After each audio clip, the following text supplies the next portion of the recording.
কাটাপ্পা ने বাহুবলী को क्यों मारा, তাই না? চশমা পরা বাহুবলী কাটাপ্পা বাহুবলীকে কেন মারছে আমরা জানি না, কিন্তু কাটাপ্পা স্বর্ণ ভাইয়ারে কেন মারতেছে, কি কাহিনী, এটা আমরা আজকে জানতে পারবো। কি খবর প্রিয় তারকা শিক্ষার্থীরা, তোমাদের সবাইকে স্বাগতম জানাচ্ছি ফাউন্ডেশন ক্লাসে স্বর্ণ স্যারের সাথে। তোমাদের আজকেই প্রথম দেখা এবং চশমা পরা বাহুবলী ফার্স্টবার দেখছো। ভাবো বাহুবলী চশমা পরে ফাইট করতেছে, একটা ঘুষি মারলো, চশমা উড়ে চলে গেল, এরকম একটা সিচুয়েশন। সেই সিচুয়েশন থেকে আমরা সবাই জয়েন করছি, সবাই ঝটপট ক্লাসে জয়েন করে ফেলো। আমি আছি তোমাদের সাথে, তোমাদের স্বর্ণ ভাইয়া, এবং আজকে বাংলা ফার্স্ট পেপারের একটা স্পেসিফিক টপিক নিয়ে আলোচনা করব। পিছন থেকে চাকু ঢুকানো হচ্ছে, কাটাপ্পা বাহুবলীকে কেন মেরেছিল? বিশ্বাসঘাতকতা, নাকি এর চেয়ে বড় অন্য কোনো একটা রিজন ছিল? বাহুবলী মুভি দেখে তো আমরা জানে গেছি, এবারে একটু ভিন্ন ধর্মী চিন্তা চেতনা করার জন্যই বাংলা সাহিত্য বুঝতে গেলে আমাদেরকে কি করতে হয়, বাংলা সাহিত্যের সাথে রিলেট করে পড়তে হয়। এবং আমি স্বর্ণ ভাইয়া আই এডুকেশনে তোমাদের বাংলা সাহিত্য বোঝানোর এই দায়িত্বটাই নিব। তো যারা চেনো তারা তো চিনোই, আমার বাচ্চা কাচ্চারা তো চলেই আসতেছে সবাই ক্লাসে। ঝটপট ক্লাসে জয়েন করো এবং ক্লাসটা অবশ্যই অবশ্যই শেয়ার করো। যদি ভেবে থাকো যে কাটাপ্পার বাহুবলীকে মারাটা ভুল ছিল, তাহলে সেই দায়িত্ববোধ থেকে অবশ্যই অবশ্যই ক্লাসটা সবাই শেয়ার করে দেবা। ঠিক আছে, সবাই ঝটপট ক্লাসে জয়েন করো। এবং আজকে আমরা কি পড়বো, তাই না, সেটা নিয়ে তো আলোচনা করবই। এবং আজকে ক্লাসে যারা সর্বোচ্চ শেয়ার করবা, একটা গিফট আছে তোমাদের জন্য। ঝটপট ক্লাসটা শেয়ার করো, ফ্রেন্ডদেরকে মেনশন করো। এবং কি গিফট পরে আসছি, তার আগে আমরা এখন দেখি কাটাপ্পা বাহুবলীকে কেন মারলো। এটার জন্য আমাদের একটা লাইন পড়বো আমরা। পরের লাইনে যাই, সেই একটা ছবি চলতেছে, ঘরের শত্রু বিভীষণ। ঘরের শত্রু বিভীষণ, ঘরের শত্রু বিভীষণ মানে কি? ঘরের শত্রু বিভীষণ, এই লাইনটা তো ছোট্টবেলা থেকে শুনে আসছি। একটা প্রবাদ চলে আসছে যে ঘরের শত্রু বিভীষণ। ধরো তোমার ফ্রেন্ড সার্কেলে তুমি আর তোমার বন্ধু গল্প করতেছো, এমন একটা কথা কাউকে নিয়ে একটু বিচিং করলা, কাউকে নিয়ে একটু আজে বাজে কথা বললা, ওই ফ্রেন্ডটাকে বলছো, ওই ফ্রেন্ডটা কি করছে, আরেকজনকে গিয়ে তোমাদের ভিতরের কথা বলে দিছে। তাকে আমরা কি বলবো? এ তো ঘরের শত্রু বিভীষণ ছিল, এই তো দুধ দিয়ে আমরা কালসাপ পুষছি, এরকমই ঘটনা। তাহলে বুঝতেই পারতেছো আজকে আমরা কোন দিকে যাচ্ছি। আমরা যাচ্ছি বিভীষণের প্রতি মেঘনাদ কবিতা পড়ার জন্য। তো এই কবিতা পড়া শুরু করার আগে আর লাস্ট একবার বলি, ভাইয়া ফাউন্ডেশন ক্লাস একসাথে ক্লাস করব, তো সেজন্য অবশ্যই ক্লাসটা জয়েন করে নাও। ঠিক আছে, ঝটপট ক্লাসে জয়েন করে দাও। এই ছিল সেই রিজন আমরা কাটাপ্পা বাহুবলীর থিম নিয়ে ক্লাসটা কেন শুরু করলাম। কারণ আজকে আমরা বুঝবো একটা বিশ্বাসঘাতকতার কাহিনী কিভাবে হয়েছে। এমনিতে কবিতাটা পড়তে গেলে তো দাঁত ভাঙে যায়, এত এত শব্দ, এত এত শব্দ দিয়ে একটা কবিতা বানাইছে, ভাই এটা কি কবিতা? আজকে জাস্ট এই শব্দগুলোর অর্থ জানে পুরো কবিতার কাহিনী তোমরা জানে যাবা। শুধু জানেই যাবা না, তোমার বইয়ে নোট করেই তোমাকে বিভীষণের প্রতি মেঘনাদ আর পড়তে হবে না। তো স্বর্ণ ভাইয়ের ক্লাসে আসছো এবং খাতা কলম নিয়ে আসো নাই, তাহলে ক্লাস করার দরকার নাই। বাংলা সাহিত্য খাতা কলম ছাড়া নোট না করে বাংলা সাহিত্য পড়া হয় না। বাংলা সাহিত্যের আরেকটা নাম আছে ভাইয়া, সেটা আমি বলছি, যারা আমার কোশ্চেন ব্যাংক সমাধানের ক্লাস করছিস তাদেরকে কি বলছি, বাংলা সাহিত্যের আরেকটা নাম কি ভাই? বিজিকে, বাংলা জেনারেল নলেজ। এখানে যা লেখা থাকবে সেটাই পরীক্ষায় আসবে এবং অনেক বেশি আসবে। যারা ঢাকা ইউনিভার্সিটিকে এইম করতেছিস তাদেরকে আরো স্পেশাল ভাবে বলি ভাইয়া, যে ফাউন্ডেশন ফাউন্ডেশনটা গড়বি একদম বেসিক থেকে প্রত্যেকটা শব্দ ধরে ধরে। ঢাকা ইউনিভার্সিটিতে এখন কিন্তু ফার্স্ট পেপারের দমদমা বেশি। বাংলায় 15টা কোশ্চেন, লিখে রাখ ফার্স্ট পেপার থেকে 8টা বা 9টা প্রশ্ন আসবে। 8 থেকে 9 মার্ক, যেখানে 0.25 মার্কের জন্য তোমার ঢাবিতে চান্স হয় না, তুমি 8 থেকে 9 mark as it is 100% correctly answer করতে পারবা বাংলা ফার্স্ট পেপার থেকে, যদি তুমি ভালোভাবে পড়ো। আমি বুঝি না, এত বড় সিলেবাস, এত কঠিন কঠিন সাহিত্য, তারপরেও কোচিংগুলো যে কাজটা করে তোমাদের সাথে, এইবারে হচ্ছে আসল রিভিল। তোমাদের স্বর্ণ ভাইয়া হচ্ছে কে, তোমাদের অ্যাডমিশন ক্যান্ডিডেটদের পক্ষে, আর পিছন থেকে এই যে আমাদের যে প্রচলিত কোচিং ব্যবস্থাটা চলছে, তারা তোমাদের পিছন দিয়ে চাকু ঢুকানোর চেষ্টা করতেছে। এখনো তোমরা জানবা না, কিছুদিন পরে একটু আটকে যাও নানা জায়গায়, তখন বুঝতে পারবা কেন। কারণ বাংলা সাহিত্যের কোনো ক্লাস দেয় না। সিরিয়াস কথা ভাই, বলে বাংলা সাহিত্য নিজে পড়বি, বাসায় যা পড়িস বাংলা সাহিত্য। আরে বাংলা পড়ানো লাগে, যদি পড়ানো নাই লাগতো তাহলে বাংলা সাহিত্যের প্রশ্নগুলো এত স্টুডেন্ট অ্যান্সার করতে পারে না কেন? যে কোনো অ্যাডমিশন পরীক্ষায় প্রত্যেকটা শিক্ষার্থী বাংলা ফার্স্ট পেপারকে সহজ মনে করে, আবার পরীক্ষার হলে যায় 2-3টা অ্যান্সার না করে চলে আসে। কেন চলে আসে? কারণ এত ডিপলি তাকে কেউ পড়ায়নি। বাট এই জায়গায় এডুকেশন ডিফারেন্স। তুমি ফার্স্ট পেপারে আমাদের কাছ থেকে, আমার কাছ থেকে, সুফিয়ান স্যারের কাছ থেকে, সরি সেকেন্ড পেপারে সুফিয়ান স্যারের কাছ থেকে, আমার কাছ থেকে বাংলা নিয়ে যেই সার্ভিসটা পাবা, সেম সেম ক্লাস, এমনকি তার চেয়ে বেশি ক্লাস এডুকেশনে পাবা বাংলা ফার্স্ট পেপার নিয়েও। তুমি যদি অ্যাডমিশন দিতে চাও, এতদিনে কোশ্চেন ব্যাংক কিনছো, কোশ্চেন ব্যাংকটা খুলে দেখো কতগুলো পরীক্ষায়, ইভেন ঢাকা ইউনিভার্সিটির ক্ষেত্রে এমনও গেছে যে 1 বছর 11টা প্রশ্ন বাংলা ফার্স্ট পেপার থেকে হয়েছে। তাও তোমাদেরকে কি করে, কাটাপ্পার মতো চাকু ঢুকাই দিবে, বাংলা ফার্স্ট পেপার কেউ পড়াবে না। তো এই চিন্তা অ্যাটলিস্ট তোমাকে এডুকেশনে করতে হবে না। কেন? এই যে দেখতেছো না হাইপ, এখন খালি এডুকেশন চারিদিকে চলতেছে, এই কারণেই যে আমরা কোনো সেক্টরে বাদ নাই। আর আমার পরিচয়, যারা একদম নতুন স্বর্ণ ভাইয়াকে দেখতেছো, তাদের সাথে আমার পরিচয়টা দিয়ে দিই। আমি বিগত 5 বছর ধরে এই বাংলা সাহিত্য, বাংলা বিশেষ ক্যাডার যারা হতে চায় তাদেরকেও পড়িয়ে আসছি, অ্যাডমিশন ক্যান্ডিডেট, এইচএসসি এর বাচ্চা কাচ্চা সবাইরাই পড়িয়ে আসছি। তো পড়াশোনা করছি ঢাকা বিশ্ববিদ্যালয়, ঠিক আছে, তোমাদের স্বপ্নের বিশ্ববিদ্যালয়, তাই না? তো চলো আর কথা না বাড়াই, আমরা ডিরেক্ট পড়ায় চলে যাই। তো আমরা কিসের এই বিশ্বাসঘাতকতার কাহিনী তো শিখবো, বাট তার আগে একটু কবি পরিচিতি, মানে বাংলা তো একটু প্যারাদায়ক জিনিস আমরা জানি, খালি বই থেকে তো কোশ্চেন আসে না।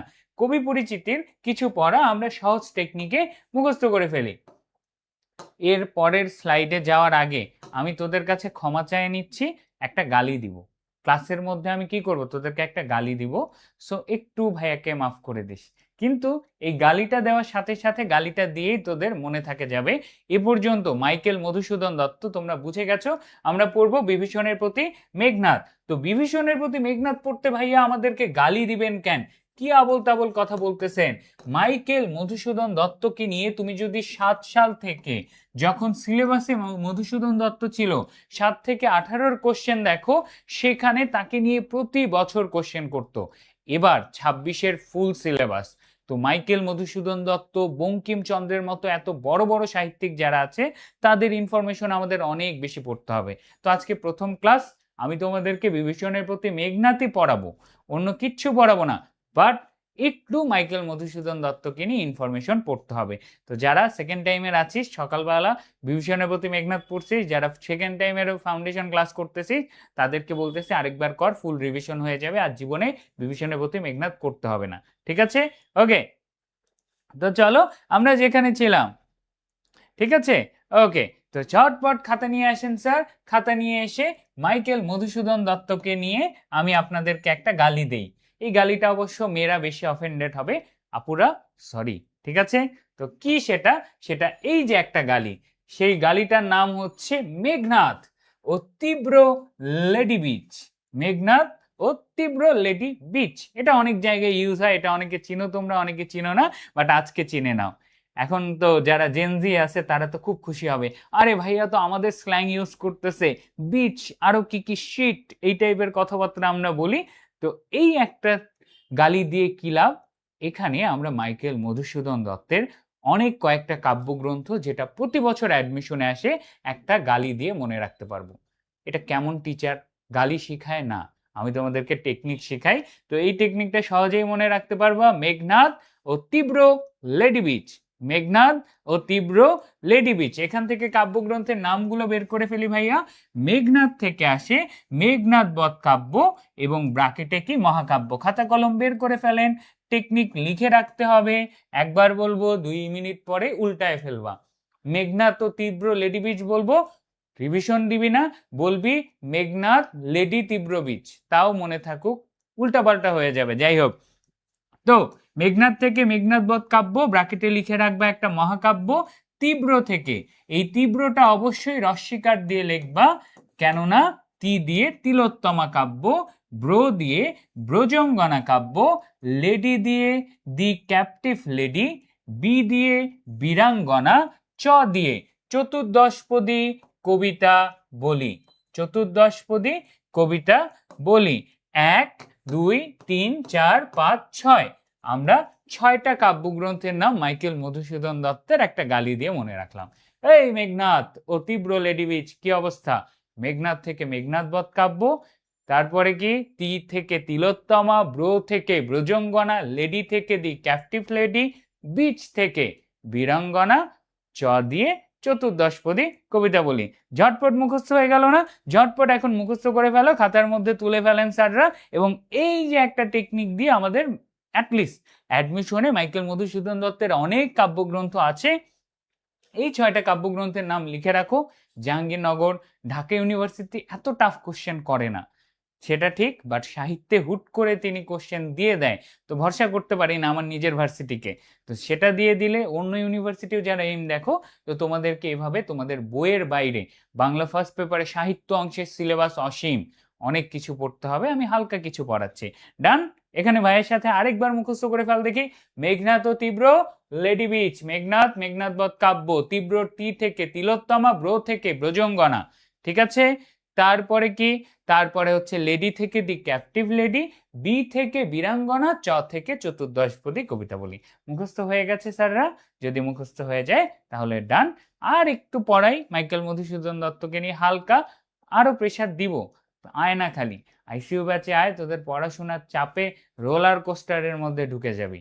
সেই জায়গায় ঢুকার জন্য তো এই যে আজকে মনে হয়, ও আজকে একটা সেই পোস্ট দেখলাম, দিবস কয়টা, আজকের দিন আমাদের তথাকথিত পুরনো শোক দিবস ছিল না, এবং আজকেও সেই স্পেশাল দিন যেদিন আইসিইউ ব্যাচে ভর্তির ডেট শেষ হচ্ছে।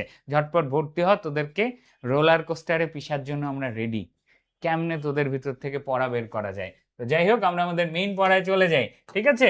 ওকে, তারপরে আসি মাইকেল মধুসূদন দত্ত এত পপুলার কেন। এই যে আমি এত সুন্দর একটা এন্ট্রি নিলাম, বিভীষণের প্রতি মেঘনাদ পড়াবো, কিন্তু তারপরেও মাইকেল মধুসূদন দত্তকে নিয়ে পড়াচ্ছি, কারণ বাংলা সাহিত্যে তিনি এতই বেশি অবদান রাখছে যে বাংলা সাহিত্যের অনেক কিছু তিনি ফার্স্ট শুরু করছে। তাহলে অবভিয়াসলি রবীন্দ্রনাথ ঠাকুর, কাজী নজরুল ইসলাম, মাইকেল মধুসূদন দত্ত, জসিমউদ্দিন, বঙ্কিমচন্দ্র, প্রমোদ চৌধুরী, এই সব মানুষগুলো হচ্ছে বাংলা সাহিত্যের লেজেন্ডারি সাহিত্যিক, এবং এদেরকে নিয়ে আমাদেরকে অ্যাডমিশনে ঝাঁঝরা মার্কা পড়াশোনা করতে হবে, কেননা তাদেরকে নিয়ে প্রশ্ন আসবেই। এক্স্যাক্ট কাকে নিয়ে আসবে জানি না, বাট আসবে, সেই জন্য রেডি থাকতে হবে। তো দেখি মাইকেল মধুসূদন দত্ত কি কি করছে।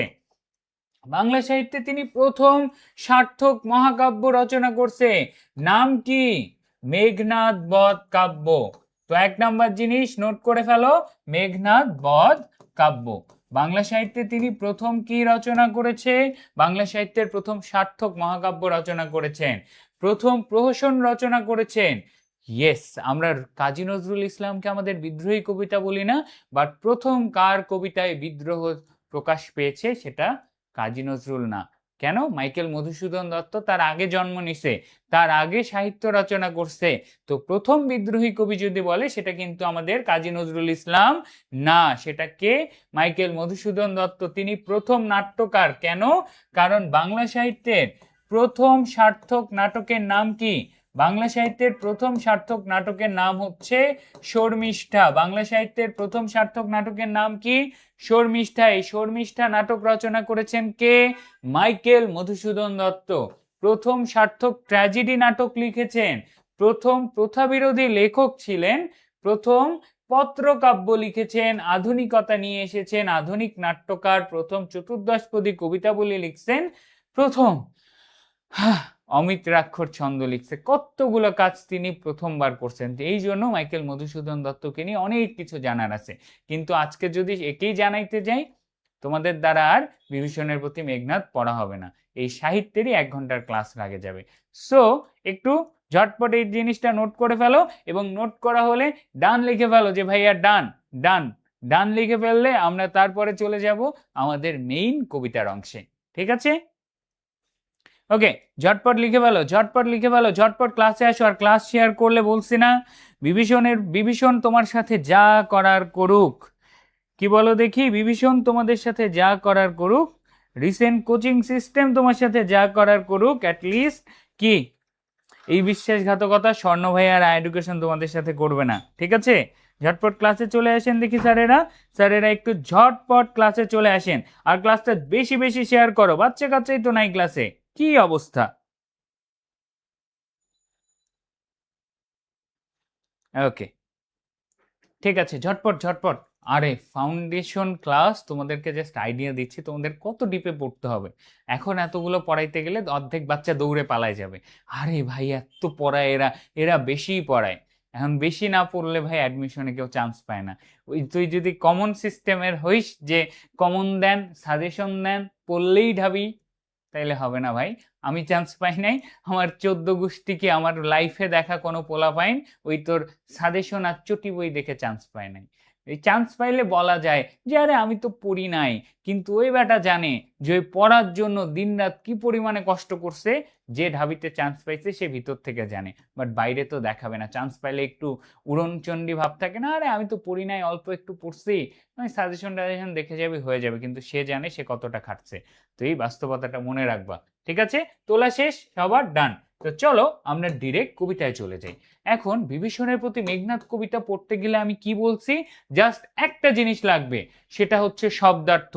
কবিতাটা এত সহজ, আজকে ভাইয়ার সাথে লাইন টু লাইন পড়লে কবিতাটা পানির মতন সোজা লাগবে। এটা জাস্ট একটা গল্প, কবিতাও না, কবিতার মধ্যে একটা খালি ঘটনা ব্যাখ্যা করছে, কিন্তু এত কঠিন কঠিন শব্দ ব্যবহার করছে যে আমরা বুঝতেই পারি না কাকে, কোথায়, কখন কি বলতেছে, কি ঘটতেছে, ডোন্ট নো।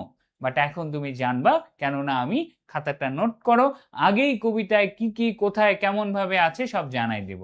প্রথমেই কবিতায় কিছু শব্দ আছে, অনুজ, রাবণী, এই টাইপের কিছু কথাবার্তা আছে, কিছু ক্যারেক্টার আছে। আমি এখন একটা কালো ব্যাকগ্রাউন্ডে যাই, আগে কবিতার থিমটা তোমাকে বুঝায় দেই। ঠিক আছে, ওকে, খাতা কলম বের করেন স্যার। আমরা প্রথমেই কবিতার একটু থিম নিয়ে আলোচনা করি।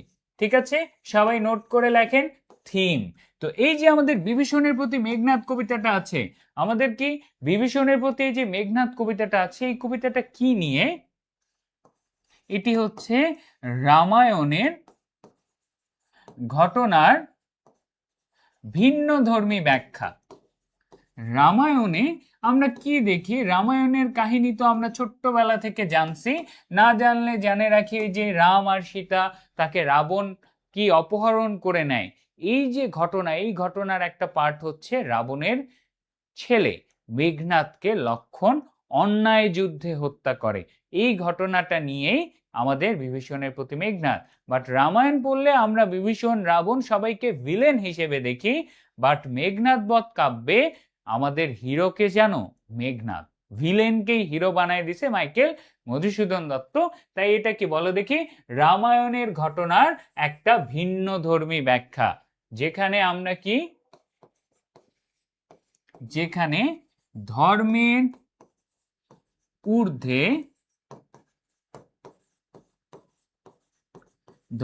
ঊর্ধ্বে নীতি, নৈতিকতা ও জাত পরিচয়কে স্থান দেওয়া হয়েছে। জাত পরিচয়কে স্থান দেওয়া হয়েছে, অর্থাৎ রাম তো ভালো কাজ করছে, তাই না? রামের ভাই লক্ষণ, সেও তো ভালো কাজ করছে, সে ধর্মের জন্য, সীতার জন্য রাবণকে, রাক্ষস থেকে পৃথিবীকে মেরে ফেলতেছে, সেটা যেভাবেই মারুক, কিন্তু না তো, একটা যুদ্ধ করবা তুমি, তোমার শত্রু যতই খারাপ হোক তাকে তুমি যখন নীতির বাইরে গিয়ে হত্যা করবা, সেটা একটা প্রশ্নবিদ্ধ না? তো এই কবিতায় ধর্মের বাইরে গিয়ে নীতি, নৈতিকতা ও জাত পরিচয়কে স্থান দেওয়া হয়েছে, যেখানে মেঘনাদের কাছে যে কি ধর্মের চেয়ে কি নীতি নৈতিকতা বড়, সেটা নীতিতে অটল থাকবে, ধর্মের জন্য কপটতা, ছল চাতুরি, বিশ্বাসঘাতকতা পাওয়া যাবে না। তো এই কবিতায় কি ফুটে ওঠে? কপটতা, ছল, বিশ্বাসঘাতকতার স্বরূপ ফুটে ওঠে। এটা কার মধ্যে? এটা বিভীষণের মধ্যে স্বরূপ ফুটে ওঠে। এই যে এই কথাগুলো বলতেছি, এগুলো কেন বলতেছি জানেন স্যার?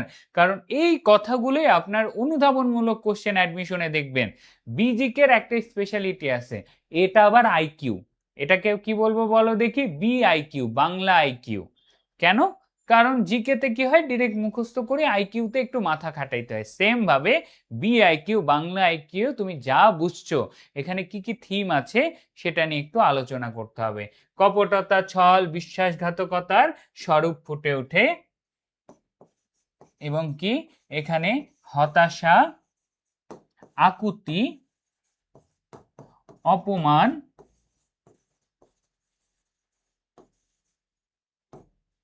ব্যক্তিত্বের পরিচয়ও পাওয়া যায়। এটা কার ব্যক্তিত্ব? মেঘনাথের মধ্যে হতাশা, কিভাবে তার নিজের চাচা কিভাবে তার সাথে বিশ্বাসঘাতকতা করছে, সেই হতাশা, চাচা তুমি এগুলো বাদ দাও, আমার পথ ছাড়ো, সেই আকুতি, অনুরোধ। তারপরে কি আরো আছে? যে ব্যক্তিত্বের ক্রোধও আছে, অপমান, ক্রোধ। আরেকটা অ্যাড করো, অপমান, ক্রোধ ও ব্যক্তিত্বের পরিচয়ও পাওয়া যায়। ব্যক্তিত্বের পরিচয় কি পাওয়া যায়? তাহলে দেখো এই কবিতার এই চারটা হচ্ছে থিম। এই যে অনুধাবনমূলক আইকিউ অ্যান্সার করবা, তোমাদের তো মাথায় আইকিউ নাই, আছে? যদি থাকে তাহলে বুঝতে হবে সাহিত্য। খালি ওই যে বইটা রিডিং পড়ে অ্যাডমিশনে যায় হা হুতাশ করে, ভাইয়া চারটা অপশনই তো অ্যান্সার মনে হয়, আরে সবগুলোই তো অ্যান্সার ভাইয়া, কি হয় আমি দাগায় দিয়ে আসছি একটা করে, 0.5 মার্ক ধরা খাওয়া যাবে না। আমি ফ্রেমটা থেকে বের হই, দেখি তোরা কয়জন শেয়ার করছিস, নাইলে আজকে কাঠাপ্পার কাজটা আমিই করে দিব, তোদের যে গিফট দিতে চাচ্ছিলাম সেটা বাদ। ঠিক আছে? ওকে, দেখি কয়জন শেয়ার করছে ক্লাসটা, কই কই কই, দেখতে পাচ্ছি না।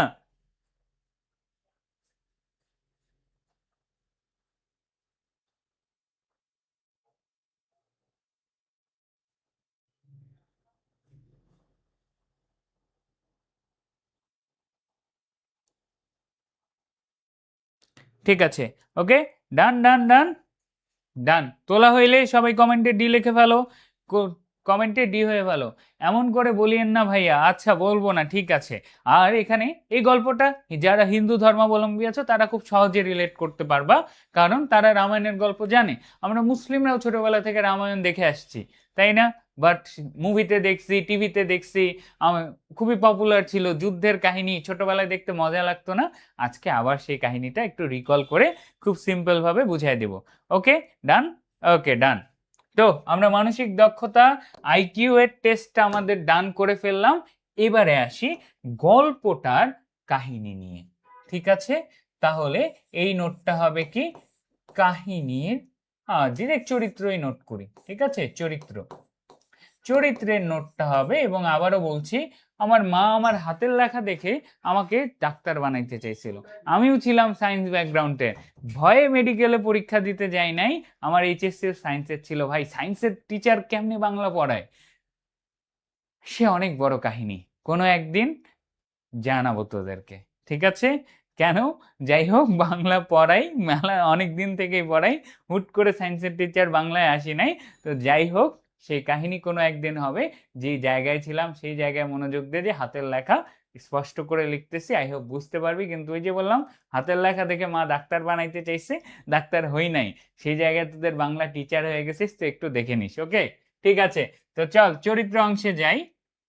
এখানে প্রথমেই আসবে রাবণের পরিবার। রাবণের পরিবার। এই কবিতায় অনেক কয়েকটা নাম পাবা, এই নামগুলো আসলে কখন কাকে বলছে সেটা আমাদেরকে জানতে হবে। রাবণকে, রাবণ হচ্ছে লঙ্কার যে রাজা ছিল তার নাম ছিল রাবণ। এখন এই রাবণের পরিবারে রাবণের সন্তান, সন্তান হচ্ছে আমাদের গল্পের একটা ক্যারেক্টার, সে হচ্ছে মেঘনাদ। রাবণের নিজের সন্তান হচ্ছে মেঘনাদ।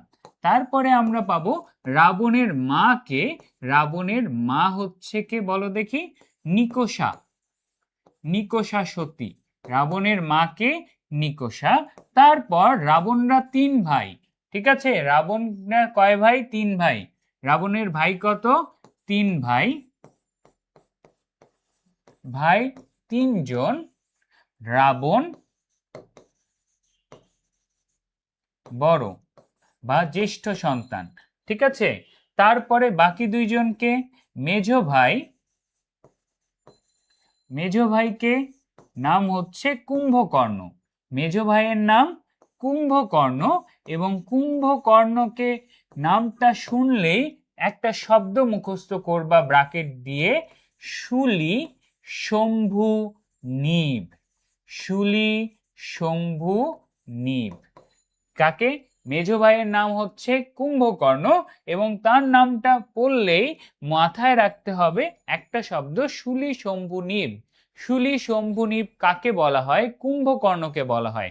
কেন, কুম্ভকর্ণ কে আসলে, রাবণের মেজ ভাই, তার শূলপাণি অর্থাৎ তার যে ধারণ ক্ষমতা এত বেশি যে দেবতা শিবের সাথে তাকে তুলনা করা হয়, এই জন্য তার একটা নাম আছে, সেটা নাম কি, শুলি শম্ভু নিব। কার নাম, কুম্ভকর্ণের নাম।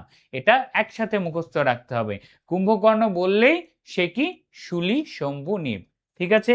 তো রাবণরা কয় ভাই, প্রথম জানলাম রাবণ বড়, মেজ ভাই কুম্ভকর্ণ, তাহলে আর কে বাকি আছে, সর্বকনিষ্ঠ, সর্বকনিষ্ঠ ভাইকে বা ছোট ভাইকে, সর্বকনিষ্ঠ ভাই হচ্ছে আমাদের বিভীষণ। সবচেয়ে ছোট ভাইকে, সবচেয়ে ছোট ভাই হচ্ছে বিভীষণ, ঠিক আছে। ওকে, তাহলে এই ছিল আমাদের এই গল্পে যে ক্যারেক্টারগুলোর মধ্যে রাবণের সাইডে, রাক্ষসদের সাইডের যে কাহিনী, সেই কাহিনীর এই কয়েকটা ক্যারেক্টারকে চিনে রাখতে হবে। যে রাবণ, রাবণের ছেলে ছিল মেঘনাদ, তার মা ছিল নিকষা, তারা তিনটা ভাই ছিল, রাবণ সবচেয়ে বড়, রাবণের মেজ ভাই হচ্ছে কুম্ভকর্ণ, আর রাবণের ছোট ভাইকে, রাবণের ছোট ভাই হচ্ছে আমাদের বিভীষণ। এই কয়েকটা একদমই মেজর ক্যারেক্টার গেল রাবণের সাইড থেকে, ঠিক আছে। ওকে, তুলা ডান, ওকে, আই হোপ ডান হয়ে গেছে। তো এই যে রাবণের পরিবার গেল, এইবারে আসবো রাবণটা আসলে কে। এই কবিতায় বেশ কয়েকটা নাম পাবা, ঠিক আছে। এবার এতক্ষণ ছিল কি পরিবার, এবারে রাবণের, ডিরেক্ট রাবণের দরকার নাই, খালি রাবণকেই লেখো, ওকে। রাবণ, রাবণকে কি বলা হয়, সে হচ্ছে রাক্ষস রাজ। রাক্ষস রাজ মানে কি, আগে আমরা শুনতাম না রাক্ষস কক্ষসের কাহিনী, বড় বড় শিং, অসুর, রাক্ষস, হাম খায় নিবে। তো ওই যে ছোটবেলায় যে রাক্ষসের গল্প শোনাইতো, তো মানুষ, রাবণ কিন্তু কোনো মানুষ ছিল না, সে একটা রাক্ষসী ছিল, একটা নতুন জাত, যারা আর কি অনেক শক্তিশালী। তো এই শক্তিশালী জাতটা ছিল রাক্ষস, রাক্ষসদের রাজা ছিল কে, রাবণ। এবং তাকে আমাদের এই বইয়ে একটা নামে ডাকা হবে, সেটার নাম কি, রক্ষ শ্রেষ্ঠ। রক্ষ শ্রেষ্ঠ মানে কি, রাক্ষস কুলের মধ্যে সবচেয়ে শ্রেষ্ঠ কে, সেটা রাবণ। রাক্ষস কুলের মধ্যে সবচেয়ে শ্রেষ্ঠ, এটা অনেক জায়গায় অনেক টিচার ভুল ব্যাখ্যা দিবে, কেউ বিভীষণ বলবে, কেউ মেঘনাদ বলবে, বাট না, রাক্ষস কুলের সর্বশ্রেষ্ঠ একজনই, সেটা রাবণ। রাক্ষস কুলের রাজা একজনই, সেটা রাবণ, ঠিক আছে। এই কবিতায় যে জায়গায় শব্দটার ব্যবহার আসছে সেটা রাবণকেই বোঝায়, ঠিক আছে। তাহলে রাক্ষস রাজা, রাক্ষস রাজ আর রক্ষশ্রেষ্ঠ কাকে বলা হয়েছে, রাবণকে বলা হয়েছে, ঠিক আছে। তো এই ক্যারেক্টারকে চিনলাম এবং এই হচ্ছে ঘটনার সূত্রপাতকারী। এই শয়তানটা যদি কি না করত, আমাদের সীতাকে অপহরণ না করত, তাহলে এই কবিতার এই কাহিনীর শুরু হইতো না, নিজের চাচার হাতে মেঘনাদকে মরতে হইতো না। তাহলে এই যে পুরো ঘটনার সূত্রপাতকারী কোন ঘটনা, রামায়ণ ঘটনার সূত্রপাতকারী হচ্ছে একে বলা যায়।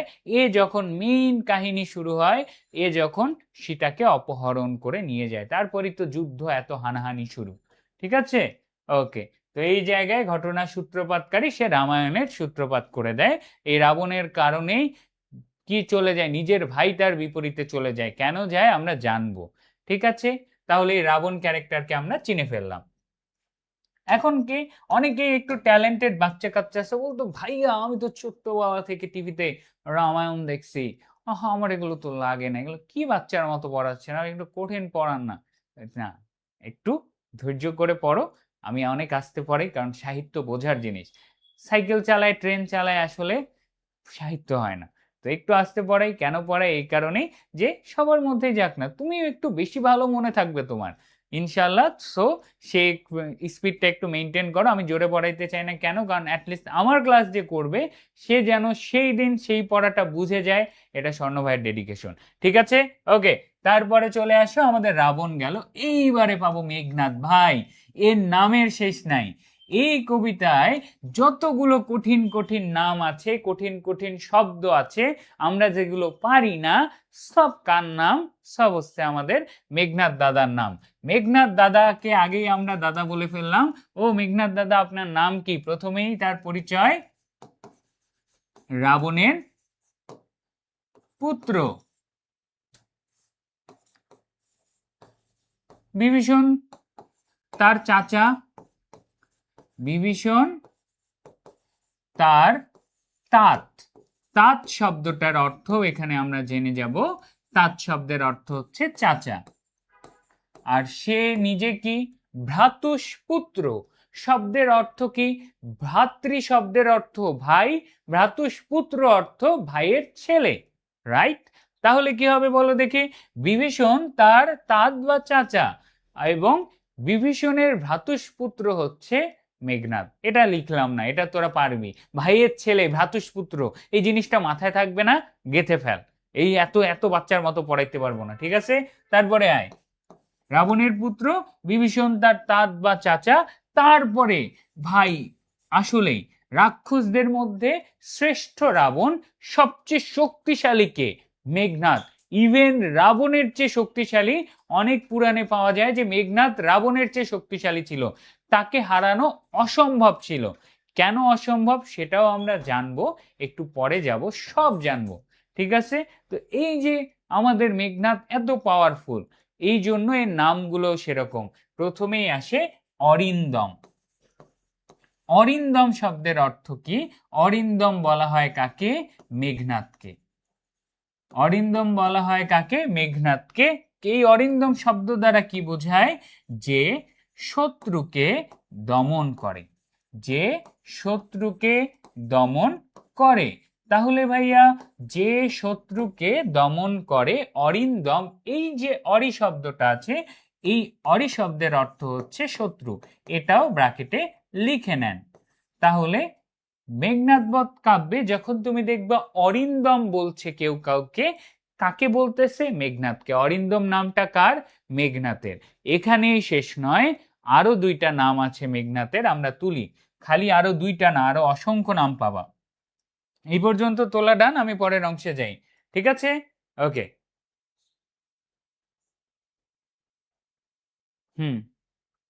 তাঁত শব্দের অর্থ পিতা? না না না না না, তাঁত শব্দের অর্থ হচ্ছে পিতৃ সম্পর্কিত, চাচা। তাঁত শব্দের অর্থ পিতা কখন হবে? যখন অন্য কোনো জায়গায় ব্যবহার হবে। বিভীষণের প্রতি মেঘনাদ কবিতায় তাঁত শব্দের অর্থ পিতৃতুল্য, বা সোজা কথায় চাচা। ঠিক আছে, এটা মাথায় রাখবা। তাঁত শব্দের অর্থ যখন আমি সেপারেটলি পড়াবো, সেই জায়গায় মাথায় রাখতে হবে পিতৃতুল্য মানেই চাচা অর্থে ব্যবহার হয়েছে। ঠিক আছে, ওকে, ডান। তো গেল অরিন্দম নাম। ঠিক আছে, অরিন্দম নামটা চলে গেল। আমরা এখন আরেকটা নামে চলে যাই। তার আরো দুইটা নাম, সেম সেম দুইটা নাম আছে। একটা হচ্ছে বাসবত্রাস, আরেকটা হচ্ছে বাসব বিজয়ী।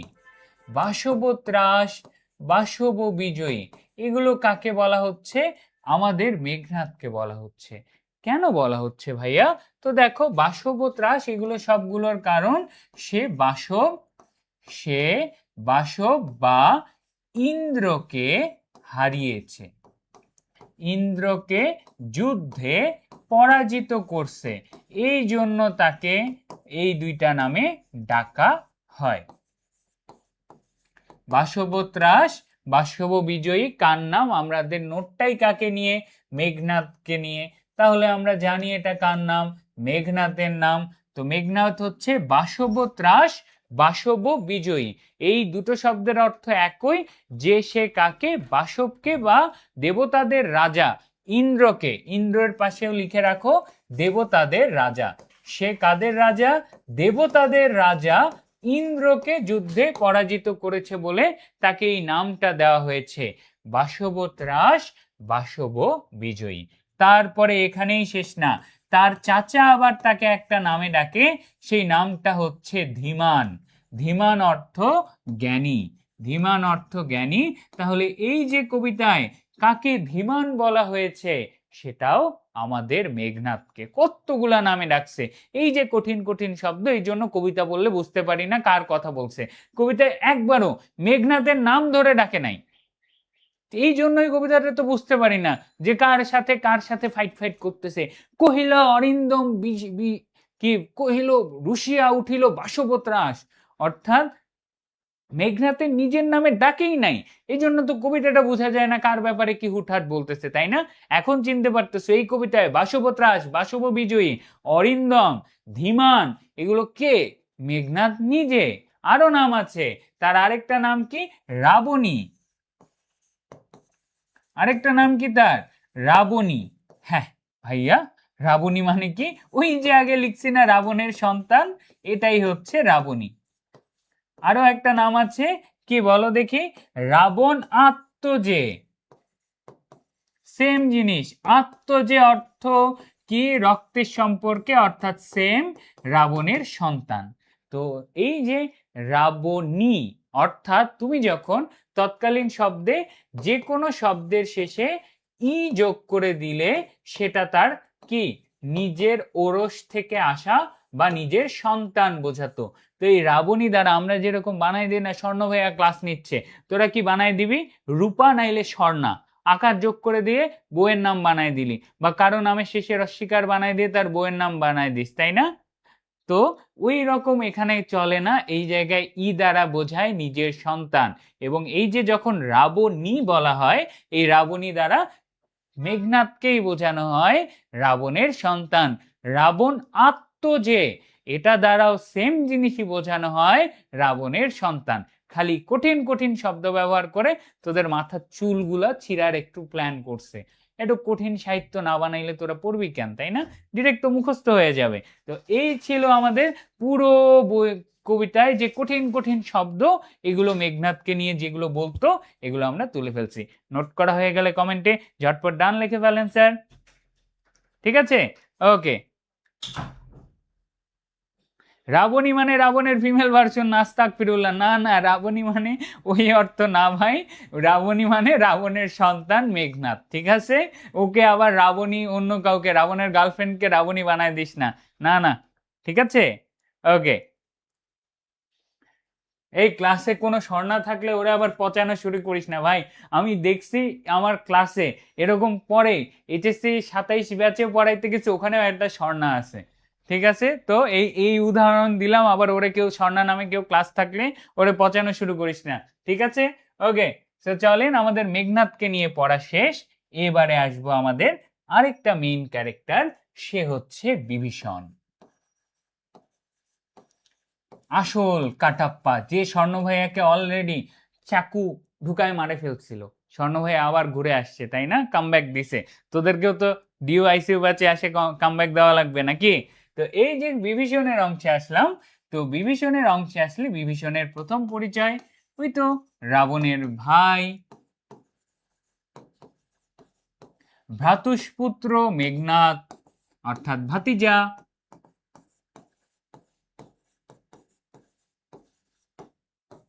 ভ্রাতুষ্পুত্রকে মেঘনাদ, অর্থাৎ সে তার ভাতিজা। তা তারপরে এরও কিছু নাম আছে। কি কি নাম আছে? প্রথমেই তাত, যার অর্থ পিতৃতুল্য। কি তুল্য? পিতৃতুল্য, কবিতায় চাচা। পিতৃতুল্য, কবিতায় চাচা। ঠিক আছে, তারপরে এখন তার নাম শুরু হবে। একটা নামে ডাকে রক্ষরথী। মানে কি? মানে হচ্ছে রাক্ষস বীর।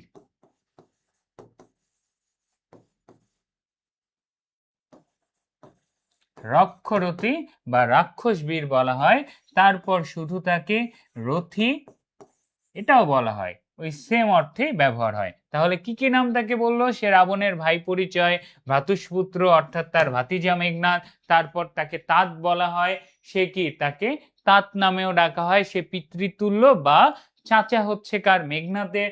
তারপর তাকে বলা হয় সে রক্ষরথী, রাক্ষস কুলের বীর। বিভীষণ নিজেও সে তাকে রাক্ষস কুলের সারথী বা পথ প্রদর্শক বীর, এই অর্থে তাকে রথীও বলা হয়।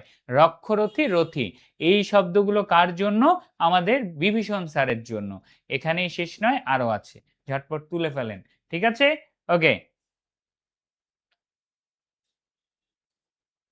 এই এই ডাক্তার হওয়া যাবে না, হাতের লেখা আর একটু ভালো করতে হবে নাকি?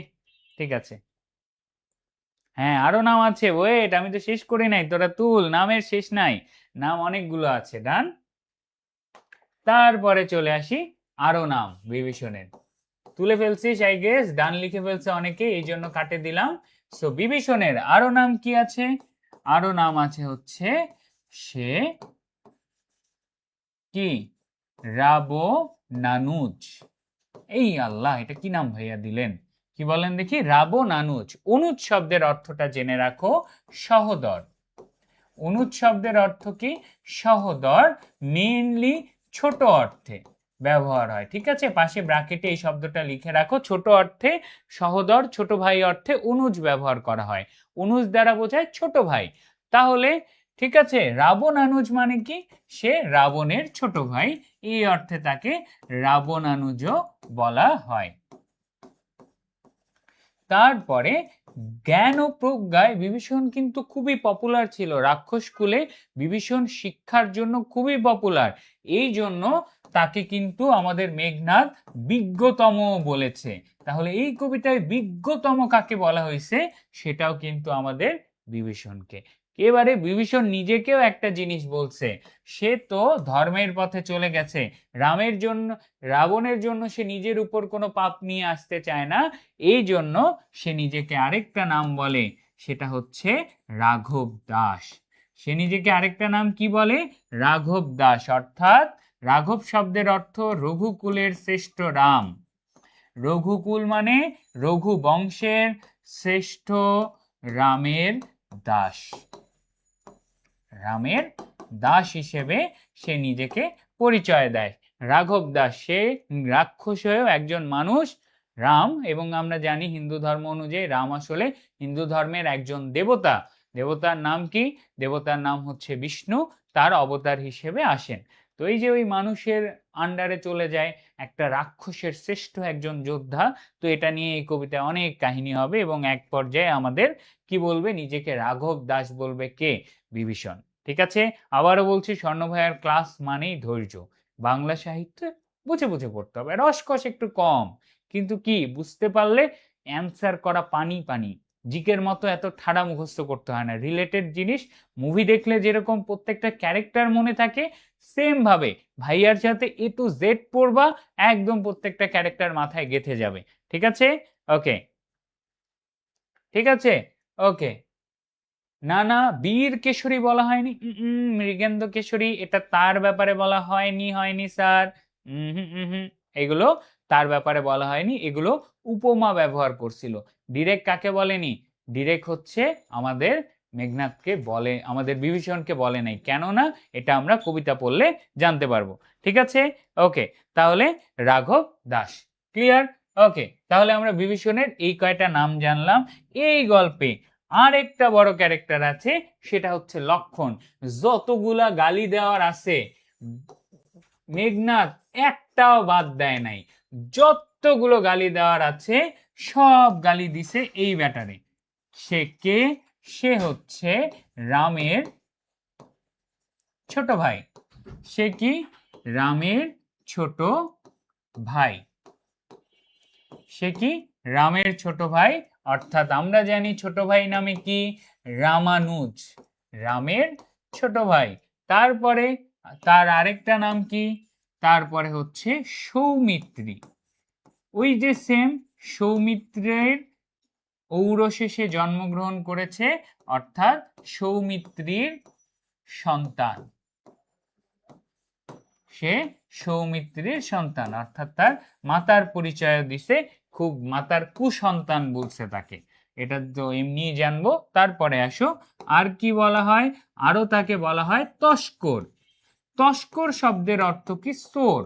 বললাম না যত গালি আছে সব লক্ষণ কি দিছে? চোর। তারপর আরো না, নরাধম মানে কি? অধম মানুষ, তাই সেটা বলা হয়েছে। তারপর ক্ষুদ্রমতি নর, নগণ্য মানুষ, এটাও বলা হয়েছে কাকে? আমাদের লক্ষণকে। এখানেই শেষ নয়, তাকে আরো বলছে, কি বলছে? সুর বলেছে লক্ষণকে। ঠিক আছে? তো এই যে আমাদের লক্ষণ ক্যারেক্টারটা আছে, এই লক্ষণ ক্যারেক্টারটাকে এতগুলো নামে ডাকা হয়েছে কেন? এতগুলো গালি দেওয়া হয়েছে কেন? কারণ সে অন্যায় যুদ্ধে মেঘনাদকে আমন্ত্রণ জানায়। আমরা কবিতাটা পড়লে বুঝবো যে লক্ষণ আসলে যেটা করছে ভালো করেনি। সে জানে যে সে কাকে? মেঘনাথের মতো ক্ষমতাধর মানুষকে হারাইতে পারবে না, এই জন্য সে তাকে মারার জন্য ছল কপটতার আশ্রয় নিছে। ঠিক আছে? ওকে, তাহলে এই নামগুলো কি? রামের ছোট ভাই রামানুজ, সৌমিত্রী, সৌমিত্রীর সন্তান, তস্কর বলা হয় তাকে, চোর, তস্কর শব্দের অর্থ কি? চোর। তারপরে তাকে অধম নর, নরাধম বলে, ক্ষুদ্রমতি নর, সুর, এইসব যতগুলো গালি বকা আছে সব কাকে দেওয়া হয়? লক্ষণকে দেওয়া হয়। ঠিক আছে? ওকে, এটা হইলে, এটা তুলা হয়ে গেলে আমাদের ক্যারেক্টার ওয়াইজ আলোচনা শেষ। আরো কিছু কঠিন কঠিন শব্দ আছে এখানে, যেগুলো আমি পড়াবো, আপনাদেরকে একটু নোট করতে হবে স্যার। ঠিক আছে? আরো কিছু কঠিন কঠিন শব্দ আছে। হ্যাঁ, কুমতি। ঠিক আছে? ওকে। ক্ষুদ্রমতি নর, সুর, সুর শব্দের অর্থটা মোস্ট অফ দ্য কেসে যোদ্ধা অর্থে ব্যবহার হয়। ক্ষুদ্রমতি নর সুর অর্থাৎ মানব যোদ্ধা, ক্ষুদ্রমতি সেই অর্থে, কিন্তু সুর শব্দটা দ্বারা এমনিতে যোদ্ধা বোঝায়। ঠিক আছে? ওকে। নায়ককে ভিলেন, ভিলেনকে নায়ক, অ্যাকচুয়ালি। ঠিক আছে? অ্যাকচুয়ালি এটাই চোর বানাইছে, লক্ষণকে এখানে চোর বানাই দিছে। হ্যাঁ, ও আচ্ছা, গুড জব। আরেকটা জিনিস বাদ গেছে, চন্ডাল। শুন, থ্যাংক ইউ, এটা কে লিখছিস? ভালো পড়াশোনা করছে। ঠিক আছে? সৌমিত্রী, ই ই দুইটা ই বসাইলে কেমন হয়ে যায়, এই জন্য ডিরেক্ট সৌমিত্রীর সন্তান। ঠিক আছে? ই এর পরে যদি সৌমিত্রী, ই কেমন দেখায় না, এই জন্য ডিরেক্ট সৌমিত্রী লিখে ফেলছে। ওকে, তারপরে আসো, এখানে এই জিনিসটা অ্যাড করে ফেলো, চন্ডালও বলছে তাকে। কি বলেছে? চন্ডালও বলছে, এটাও অ্যাড করে নাও। ঠিক আছে? ওকে, ডান। এখন আমরা যাব কোথায়? এখন আমরা চলে যাব, আরো কিছু কঠিন কঠিন শব্দ আছে এখানে, সেগুলো পড়তে। স্যারেরা নোট করে ফেলেন ঝটপট। ডান ডান ডান। ওকে, ঠিক আছে, চলেন। তারপরে আমরা এখন সেই কিছু কঠিন কঠিন শব্দে যাই। ফার্স্ট হচ্ছে বিভীষণকে চিনে ফেলছি, এতক্ষণে এগুলো কিছু দরকার নেই। অরিন্দম চিনে ফেলছি। একটা শব্দ আছে পশিল, নামটা শুনেই এগুলো সাধু ভাষায় লেখা। পশিল শব্দের অর্থ কি? প্রবেশ করলো। ঠিক আছে? তারপরে রক্ষপুর, রক্ষপুর শব্দটা জানতে হবে। ঠিক আছে? রক্ষপুর এবং নিকুম্ভিলা যজ্ঞাগার, এই দুইটা শব্দ জানতে হবে। পশিল শব্দটা দ্বারা প্রবেশ করলো, এটা দেখলেই বুঝতে পারবা, নোট করার দরকার নাই। নোট করতে হবে কি? রক্ষপুর, এটা আসলে কি? এটা হচ্ছে রাক্ষসদের রাজ্য। যেটা কি? যেটা হচ্ছে লঙ্কা। রাক্ষসদের রাজ্য যার নাম হচ্ছে লঙ্কা। ওকে, রক্ষপুর কি? রাক্ষসদের রাজ্য, পুরী বা নগরী, যেটাকে বলা হয় লঙ্কা। এবং এইখানে একটা নাম আসবে যেটা হচ্ছে নিকুম্ভিলা যজ্ঞাগার। এই একটা জায়গায় আমরা 4-5টা এমসিকিউ পাবো। ঠিক আছে, সো একটু ভালো মতো নোট করতে হবে। নিকুম্ভিলা যজ্ঞাগার, ঝটপট খাতাটা বের করেন।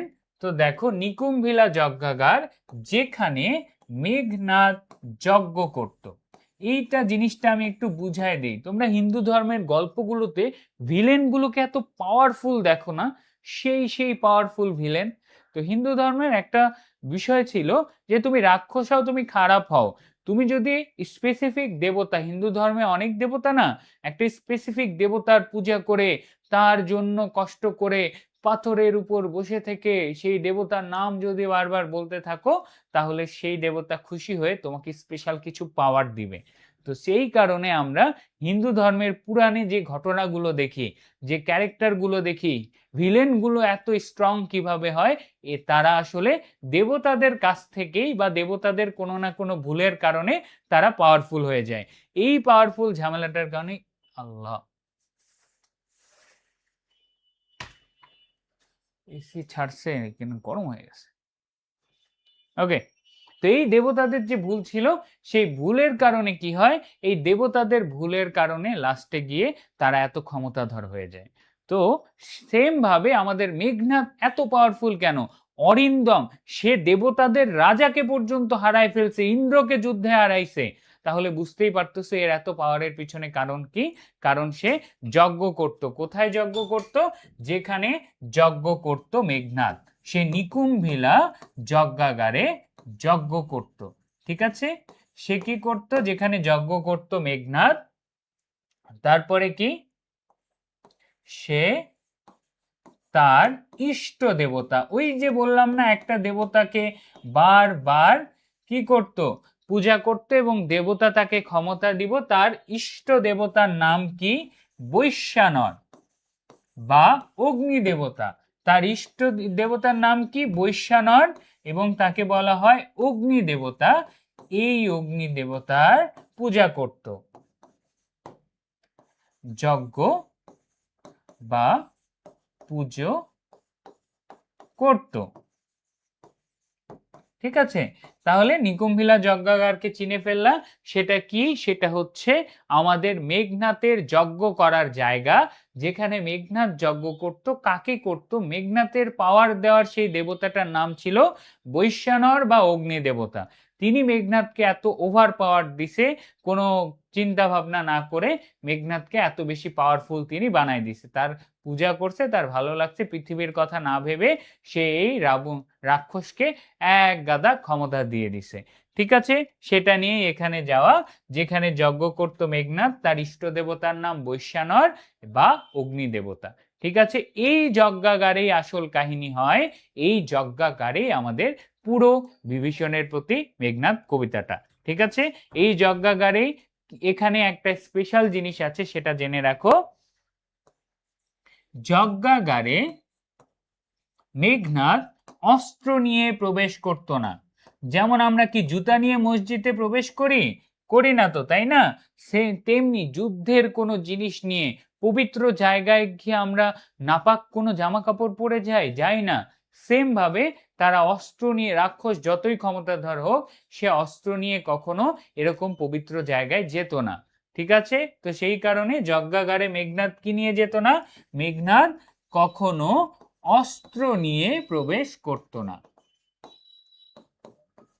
ওই যে পবিত্রতার জন্য লিখে ফেলো, অস্ত্র নিয়ে প্রবেশ করত না। ঠিক আছে, এই যে শব্দগুলো পড়তেছিস না, এই শব্দগুলো পড়তে পড়তে দেখবি তোর পুরো কবিতাটা অলরেডি মাথায় ঢুকে গেছে। এখন খালি লাইন টু লাইন বইয়ে দাগায় নিবি, এরপর কবিতা থেকে একটা কোশ্চেন তোমার ভুল হবে না, আমি বলে দিচ্ছি। ঠিক আছে, ওকে, তুলে ফেলছো? এই পর্যন্ত নিকুম্ভিলা যজ্ঞাগার, সে কি করত? সেখানে মেঘনাথ, যজ্ঞাগারে মেঘনাথ কখনো অস্ত্র নিয়ে প্রবেশ করত না। যজ্ঞাগারে মেঘনাথ কখনো কি করিত না? যজ্ঞাগারে মেঘনাথ কখনো অস্ত্র নিয়ে প্রবেশ করত না। ঠিক আছে, ওকে ডান। কি ঠিক কি ঠিক, এই কমেন্টে কার স্যার অস্পষ্ট, সব সব স্পষ্ট হয়ে যাবে। ঠিক আছে, সব স্পষ্ট হয়ে যাবে, আমি পুরাটাই লিখবো, জাস্ট এটা তুলে দিলাম। এই কথা শুনিস না, কথা শুনে লেখ। যজ্ঞাগারে মেঘনাদ কখনো অস্ত্র নিয়ে প্রবেশ করতো না। নিকুম্ভিলা যজ্ঞাগার কি লিখছি বলে দেই। যেখানে যজ্ঞ করতো মেঘনাদ, যে তার ইষ্ট দেবতার নাম হচ্ছে বৈশ্যানর, যে তার ইষ্ট দেবতা বৈশ্যানর বা অগ্নি দেবতার পূজা করত, আর কি করত, আর হচ্ছে এখানে সে কখনো অস্ত্র নিয়ে প্রবেশ করতো না। এটাই হচ্ছে নিকুম্ভিলা যজ্ঞাগার, এখানেই পুরো কাহিনী। ঠিক আছে, একটা শব্দ জানছি পশিল, আরো কিছু শব্দ জানি।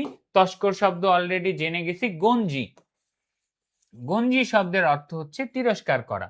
এটা লেখার দরকার নেই, এটা কবিতায় পড়তে পড়তে লিখবা, জানাই রাখলাম জাস্ট। সমন শব্দের অর্থ হচ্ছে মৃত্যু। সমন শব্দের অর্থ কি? মৃত্যু। রামানুজ জানি, রামের ছোট ভাই লক্ষণকে বলা হয়, এগুলো আগে পড়ে ফেলছি। আর কি আছে? আর আছে আহবে শব্দটা। আহবে শব্দের অর্থ হচ্ছে যুদ্ধ। সমন শব্দের অর্থ মৃত্যু, আহবে শব্দের অর্থ যুদ্ধ। এই শব্দগুলো আবার কবিতা পড়াইতে পড়াইতে রিভিশন দেওয়া দিব, জাস্ট খাতায় ঝটপট তুলে নাও। আহবে দ্বারা যুদ্ধ বোঝায়, সমন দ্বারা মৃত্যু। সমন ভবনে মানে মৃত্যুর দেবতা যমের কাছে পাঠাই দিব, তোমাকে মেরে ফেলবো সোজা কথায়। ঠিক আছে, ওকে। তারপরে কি? তারপরে আর শব্দ বিধু। এখানে পুরো কবিতায় চাঁদ শব্দের দুইটা সমার্থক শব্দ আছে, এক হচ্ছে বিধু আর এক হচ্ছে শশী। বিধু শব্দের অর্থ চাঁদ, শশী শব্দের অর্থ চাঁদ। এটাও নোট করে ফেলো। এই কবিতায় চাঁদের কয়টা সমার্থক শব্দ আছে স্যার? এই কবিতায় চাঁদের দুটো সমার্থক শব্দ আছে। এই দুটো সমার্থক শব্দের নাম কি স্যার? এই দুটো সমার্থক শব্দের নাম হচ্ছে বিধু আর কি স্যার? আর হচ্ছে শশী। স্থাপিলা বিধুরে বিধি স্থানুর ললাটে, সেই চাঁদি কি মাটিতে এসে গড়াগড়ি খায়, এগুলো আমরা পড়বো। ঠিক আছে, তারপরে কি আসি? রক্ষরথী, রক্ষকুলের বীর আমরা জানি। শৈবাল দলের ধাম, এই জিনিসটা নোট করো। শৈবাল দলের ধাম দ্বারা বোঝানো হয় পুকুর বা বদ্ধ জলাশয়কে। শৈবাল দলের ধাম দ্বারা কি? মেইনলি বদ্ধ জলাশয় বোঝায়। পুকুর নামটা একটু ভালো দেখায়। বদ্ধ জলাশয়, নোংরা জলাশয়।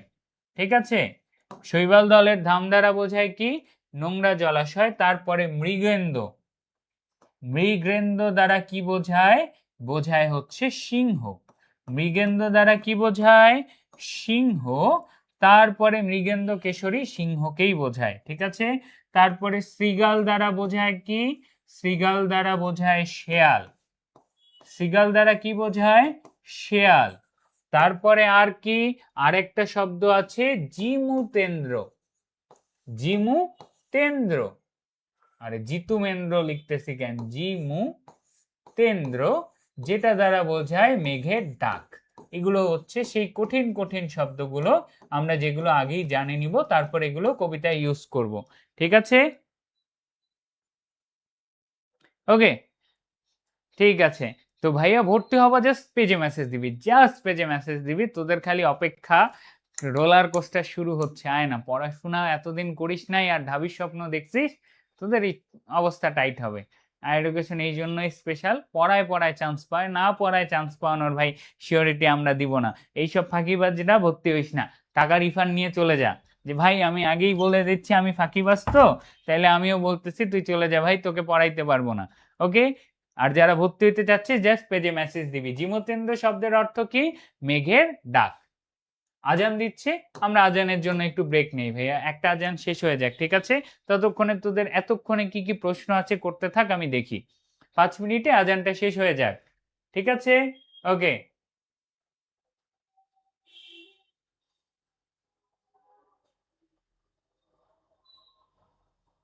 সুর অর্থ যোদ্ধা বলেছি ভাইয়া, সুর অর্থ মেঘের ডাক বা আওয়াজ। ঠিক আছে, গুড জব। তাহলে কি শিখলাম? সেম সেম নামে। আচ্ছা, আজানটা শেষ হোক, আমরা তারপরে পড়ায় যাই। ওকে, বই কবে পাবা? বই পাবা হচ্ছে হোয়াটসঅ্যাপে মেসেজ দিছো, গুড জব। ছুটি তো নাই, এইটুক পড়ে কেমনে ছুটি? কবিতাই পড়ানো শুরু করি নাই এখনো। Good job Ayman. দেখেন না? কি দেখি না? ফাতেমাতুজ জোহরা, কি কি করেছো তুমি যে দেখি না? কেন কমেন্ট দেখবো না? ভাই সরেন, এসএস নিব। আচ্ছা, এসএস নিয়ে তো হবে না ভাইয়া, এসএস নিয়ে তো হবে না। ঈশান নামাজ না ভাইয়া, নামাজের সময় দিব না, একেবারে পড়ায় ছেড়ে দিব, ঠিক আছে? মাগরিবের নামাজ হলে অবভিয়াসলি সময় দিতে হইতো, এখন ঈশান নামাজ আজান দিল, এমনিতেও জামাত আধা ঘন্টা পরে হয়, ইনশাল্লাহ আর 15-20 মিনিটের মধ্যে আমাদের একেবারে ঝাঁঝরা হয়ে যাবে, সিরিয়াসলি বলতেছি। কবিতা আমাদের 90% পড়া শেষ, বিশ্বাস হয়? হ্যাঁ, সিরিয়াসলি আমাদের কবিতা 90% পড়া শেষ। এই কবিতা যে তোদেরকে পড়ায় টিচার, আগেই ক্লাসে বলে এই বাচ্চারা কবিতাটা নাও তো, নিয়ে বলে কহিলা আহ এতক্ষণে অরিন্দম কহিলা বিদাসে, তারপর বোঝায়। আগে তুমি শব্দগুলোই চিনো না, কাকে কি বলতেছে তুমি চিনো না, কবিতা বুঝবা কিভাবে? এখন তো প্রত্যেকটা ক্যারেক্টারকে তুমি চিনো, চিনো না? অরিন্দমকে, মেঘনাদ, এই রক্ষরথীকে, বিভীষণ, এই তস্করকে, লক্ষণ, রক্ষশ্রেষ্ঠকে, রাবণ, ক্যারেক্টারকে চিনো, তাইলে একটা গল্প পড়ার মতো তোমাদের বয়স হয়নি, হইছে, পারবা, ঠিক আছে? যারা 27 বছরও আছে, দেখবে দেখবে দেখবে খুব দ্রুত তোমাদের অলরেডি লেকচার শিট ইয়া করা শুরু হয়ে গেছে, খুব দ্রুত পাবা। আর হোয়াটসঅ্যাপে মেসেজ দেখতে একটু টাইম লাগবে ভাই, তোরা একদিনে 500 জন ভর্তি হয়েছিস, কি পরিমাণে প্রেশার দিচ্ছিস, এত বড় একটা টেলিসেলসের টিম নিয়েও তোদের মেসেজে রিপ্লাই দিতে পারতেছে না, প্রায় মনে হয় 10 জনের উপরে কাজ করে, সে একটু অপেক্ষা কর, রিপ্লাই পাবি।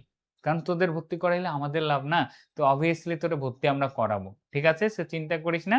আর এই জন্যই এই টাইমটাতে তোরা ভর্তি হইস, কিন্তু ওই যে গ্রুপে অ্যাড হইতে দেরি হয়, এই জন্য তো ফ্রিতে দিয়ে দিচ্ছি, যেন যারা চাচ্ছে সবাই ভর্তি হবে, ভর্তি হয়ে কি ফ্রিতে ক্লাস করতে থাকবি, আর ততক্ষণে টিম কাজ করে তোকে অ্যাড করে গ্রুপে ঢুকাই দিবে, সিম্পল হিসাব, তাই না? ওকে, একটা আজান শেষ হয়ে গেছে, চলো এখন আমরা আরো কিছু শব্দে যাই। হুম, ঠিক আছে, তারপরে আসি প্রগলভ। প্রগলভ শব্দের অর্থ কি? প্রগলভ শব্দের অর্থ হচ্ছে নির্ভীক, একটা খুবই আনকমন শব্দ, সেই জন্য বললাম। প্রগলভ শব্দের অর্থ কি? অর্থ হচ্ছে নির্ভীক। ওকে, আর ওরকম কঠিন শব্দ আমাদের নাই, ঠিক আছে? এই আরেকটা কঠিন শব্দ ছিল, এটা পড়ে ফেলি। প্রগলভ শব্দের অর্থ কি? নির্ভীক।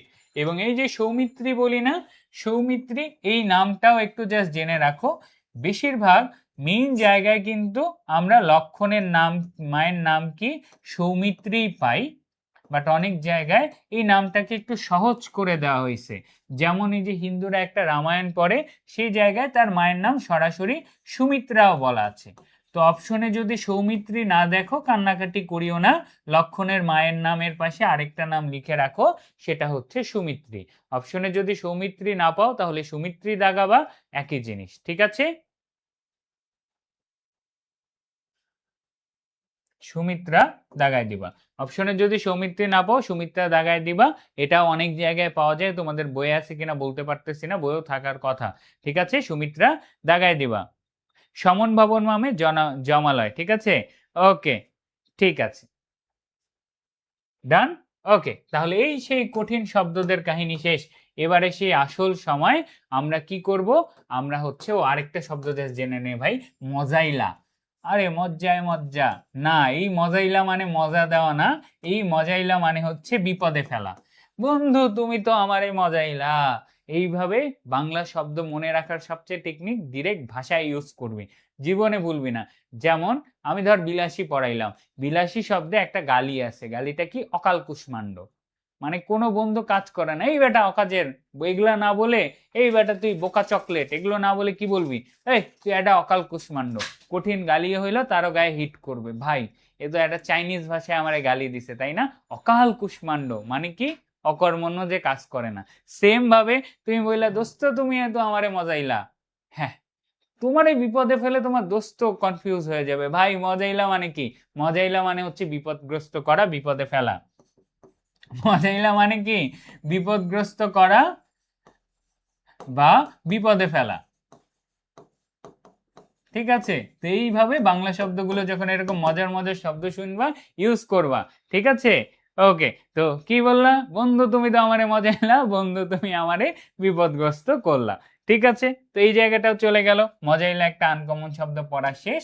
এবারে একটা জিনিস আমি পড়াই, এই জিনিসটা লিখে রাখো, প্রত্যেকটা ফাউন্ডেশন ক্লাসের শুরুতে এই টপিকটা পাবা এবং সেখান থেকে লিখে রাখবা অ্যাডমিশনে একটা কোশ্চেন কমন। তোমরা এডুকেশনের পেজে ঘুরে দেখলে দেখবা স্বর্ণ ভাইয়ার নাম হচ্ছে কমন ভাইয়া। কমন ভাইয়া কেন বলে ভাইয়া আপনাকে, আপনি কি এমন করেন? তো কমন ভাইয়া বলার কারণ খুবই সিম্পল, কারণ হচ্ছে যেটা পরীক্ষা আসতে পারে সেটাই পড়ে, এবং এই যে এখন যেটা পড়াবো লিখে রাখো অ্যাডমিশনে কোনো না কোনো ইউনিভার্সিটিতে এটা চলে আসছে। জাস্ট 3 থেকে 4টা জাস্ট এমসিকিউ পড়াবো সেখান থেকেই। সেটা হচ্ছে কবিতা বা গল্পের উৎস, একটা কবিতার ছন্দ কি, একটা কবিতা কোথা থেকে কোন জায়গা থেকে নেওয়া হয়েছে, এবং কি বলো দেখি কবিতাটা কোথায় প্রকাশিত হয়েছে, এই রিলেটেড ইনফরমেশন থেকে অ্যাডমিশনে সবচেয়ে বেশি প্রশ্ন আসে। সেম গোস টু বিভীষণের প্রতি মেঘনাদ। এই ছোট্ট কয়েকটা ইনফরমেশন এখনই মুখস্থ করে ফেলতে হবে এবং খাতায় নোট করতে হবে। খাতা বের করেন, এটাকে লিখবা, এটাকে বলি আমি হচ্ছে ব্যবচ্ছেদ। ব্যবচ্ছেদ মানে কি, ওই যে বললাম না মায়ের স্বপ্ন ডাক্তার বানানো ছিল, হয়ে গেছে বাংলা টিচার, কিন্তু ওই ডাক্তারির শব্দগুলো মাথা থেকে যায় নাই। ব্যবচ্ছেদ মানে কি বলো দেখি? পোস্টমর্টম, ঠিক আছে? পোস্টমর্টম করে না, কাটাছিড়া করে, মরার পরে লাশকে একদম কাটে ভিতর থেকে বের করে ফেলে, সেম ভাবে বাংলার প্রত্যেকটা টপিকের ভিতরকে আমরা ছিঁড়ে বের করব যে এর ভিতরে কি আছে। তো বিভীষণের প্রতি মেঘনাদ মাইকেল মধুসূদন দত্তের কোন কাব্য থেকে নেওয়া? মেঘনাদ বধ কাব্য থেকে নেওয়া, এবং ব্র্যাকেটে লিখে রাখবো অবশ্যই মহাকাব্য। মেঘনাদ বধ মহাকাব্য থেকে নেওয়া, এবং এই কাব্যে স্বর্গ কয়টা?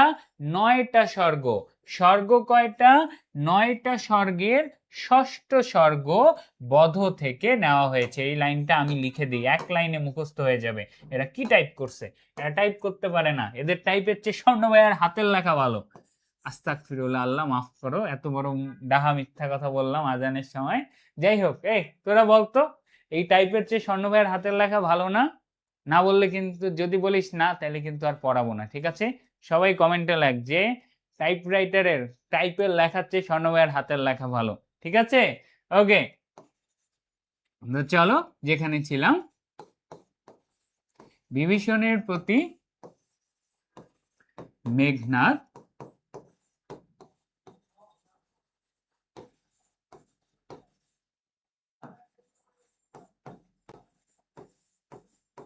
কবিতাটি মাইকেল মধুসূদন দত্তের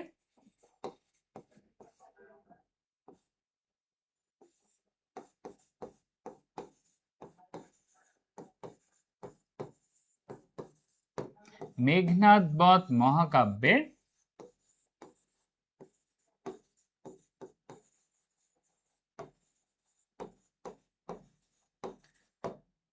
9টি স্বর্গের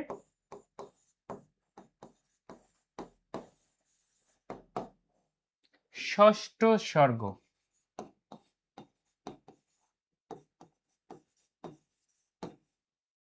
বধ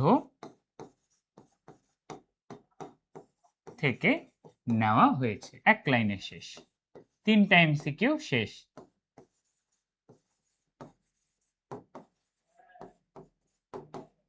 ওকে, ডান, ঠিক আছে? ওকে, থাক ভাই, মিথ্যা বলেন না, কি আর করার, ঠিক আছে? হ্যাঁ, এই যে এরা তো বুদ্ধিমান, ঠিক আছে? হ্যাঁ, লক্ষণকেই, সৌমিত্রী দ্বারা লক্ষণকেই বুঝায়, অর্থাৎ সুমিত্রার ছেলে লক্ষণ। কিন্তু অনেক জায়গায় আবার নামটা সৌমিত্রী পাওয়া যায়, লক্ষণের মায়ের নাম, ঠিক আছে? তো বাট সুমিত্রা ইউজ করবা, এটাই বেটার। অপশনে সুমিত্রা না থাকলে সৌমিত্রী, সৌমিত্রী থাকলে সৌমিত্রী। ক্লিয়ার? বুঝতে পারছো তো? অপশনে যদি না থাকে তখন। ক্লিয়ার? ওকে, ঠিক আছে। ওকে, তুলে ফেলো। ষষ্ঠ স্বর্গ নাম কি? বধ থেকে এটা নেওয়া হয়েছে। ডান, তুলে ফেলেছেন স্যাররা। আমাদের নেক্সট পার্ট হচ্ছে এই কবিতার ছন্দ। এই কবিতার ছন্দ নিয়েও মারামারি কাটাকাটি। এই কবিতার ছন্দ হচ্ছে এটা আগে অক্ষরবৃত্ত ছন্দ, তারপরে সে অক্ষরবৃত্তের মধ্যে একটা স্পেশাল ছন্দ। আমরা প্রথমেই যখন মাইকেল মধুসূদন দত্তকে নিয়ে পড়ছি তখন সেখানে একটা কথা লেখা ছিল, বাংলা সাহিত্যে প্রথম অমিত্রাক্ষর ছন্দের প্রবক্তা। এখন ভাই অলরেডি 1.5 ঘন্টা ক্লাস হয়ে গেছে, কেউ কারো মাথায় ঢুকছে? যে ভাইয়া অলরেডি 1.5 ঘন্টার মতো ক্লাস নিয়ে ফেলছে, এত তোদের তো ধৈর্যই নাই, তাও যে তোরা এতক্ষণ ক্লাস করতেছিস, সেলুট ভাই। তারপরে যাই হোক, এই জেন জি রিলস দেখা জেনারেশন যে পড়াশোনা করতে পারে আমি বিশ্বাস পাই গেলাম। তো আজকে তোদেরকে 2.5 ঘন্টা 3 ঘন্টার আগে ছাড়তেছি না, কি বলিস? পড়াই, আরো টপিক পড়াই দিব নাকি বল? তো যাই হোক, টপিকে ব্যাক আসি। ছন্দ হচ্ছে অক্ষরবৃত্ত ছন্দ, বাট এর মধ্যে একটা স্পেশাল ছন্দ বের করছে আমাদের মাইকেল মধুসূদন দত্ত, যেটার নাম হচ্ছে অমিত্রাক্ষর ছন্দ। যেটার নাম কি? যেটার নাম হচ্ছে স্যার অমিত্রাক্ষর ছন্দ। এই অমিত্রাক্ষর ছন্দ কার? আমাদের এই কবিতার ছন্দ হচ্ছে অক্ষরবৃত্ত ছন্দ তো হবেই। এই অক্ষরবৃত্ত ছন্দের একটা স্পেশাল টাইপ হচ্ছে অমিত্রাক্ষর ছন্দ। এখন ভাইয়া অ্যান্সার কি হবে? আপনি জাস্ট আমাকে পরীক্ষায় কি আসবে সেটা বলেন। পরীক্ষায় আসবে হচ্ছে কোন ছন্দ, অপশনে যদি অমিত্রাক্ষর ছন্দ থাকে তাহলে স্পেসিফিকলি অমিত্রাক্ষর ছন্দই দাগাবি। অক্ষরবৃত্ত অমিত্রাক্ষর দুটো অপশনে থাকলে সব সময় অমিত্রাক্ষর অ্যান্সারে হবে, অক্ষরবৃত্ত অপশনে না থাকলেও অমিত্রাক্ষর তো অ্যান্সার হবেই। তাহলে অক্ষরবৃত্ত কখন অ্যান্সার করব? যখন অপশনে দেখব ভাইয়া অমিত্রাক্ষর ছন্দ অপশনে নাই, তখন উত্তর কি হবে? তখন উত্তর হবে অক্ষরবৃত্ত ছন্দ। কেননা এটা অক্ষরবৃত্ত ছন্দই, বাট একটা স্পেশাল টাইপ। কি সেটা? সেটা হচ্ছে অক্ষরবৃত্ত ছন্দে লাস্টে যে মিল থাকে পদবিন্যাসে, সেই মিলটা অমিত্রাক্ষর ছন্দের মধ্যে নাই। সেটা দুই ছন্দই, সবচেয়ে বেশি গুরুত্ব অমিত্রাক্ষর ছন্দে, অপশনে ওটা না থাকলে তখন অক্ষরবৃত্ত ছন্দ অ্যান্সার করব। বুঝে গেছি স্যাররা? ওকে, ক্লিয়ার। পানির মতো ঝকঝকে তকতকে, তাই না? সার্ফ এক্সেলের মতন সাদাকে করে আরো সাদা, এই সাদাও ডান। ওকে, চলো এখন আমরা দেখো গল্পের মতন এই কবিতাটা পড়তে এখন জাস্ট 15 মিনিট লাগবে। রেডি? ভাইয়া তো বলেন কম কম পড়ান, কিন্তু 1.5 ঘন্টা পার করে ফেলছেন। আপনারা তো বিশ্বাস করি না, না বিশ্বাস করতে হবে। চলো তো আসো। এতক্ষণে অরিন্দম কহিলা বিষাদে, বইটা বের করো, বইয়ে দাগায় পড়বা, একবার অ্যান্সার হয়ে যাবে। এতক্ষণে অরিন্দম, অরিন্দম কে স্যার? অরিকে দমন করে যে অরি শব্দের অর্থ কি? শত্রু। তাহলে কে এটা বলেন দেখি? এইখান আর কেউ নয়, আমাদের মেঘনাদ। তাহলে এতক্ষণ পর মেঘনাদ কষ্ট নিয়ে বলল, প্রথমেই বলছে এই কবিতাটাতে আমরা মেঘনাদের মধ্যে হতাশা, আকুতি, কষ্ট, বেদনা, তারপরে কি ক্রোধ, এগুলো অপমান, এগুলো কার মধ্যে খুঁজে পাবো? মেঘনাদের মধ্যে খুঁজে পাবো। আর বিভীষণের মধ্যে বিশ্বাসঘাতকতা খুঁজে পাবো, তাই না? তো এতক্ষণে মেঘনাদ কষ্ট পেয়ে বলল, জানিনু কেমনে আসি লক্ষণ পশিল, পশিল মানে প্রবেশ করলো। তাহলে এতক্ষণে জানলাম কিভাবে লক্ষণ কিসে প্রবেশ করলো? রক্ষপুরে, মানে কোথায়? লঙ্কায়।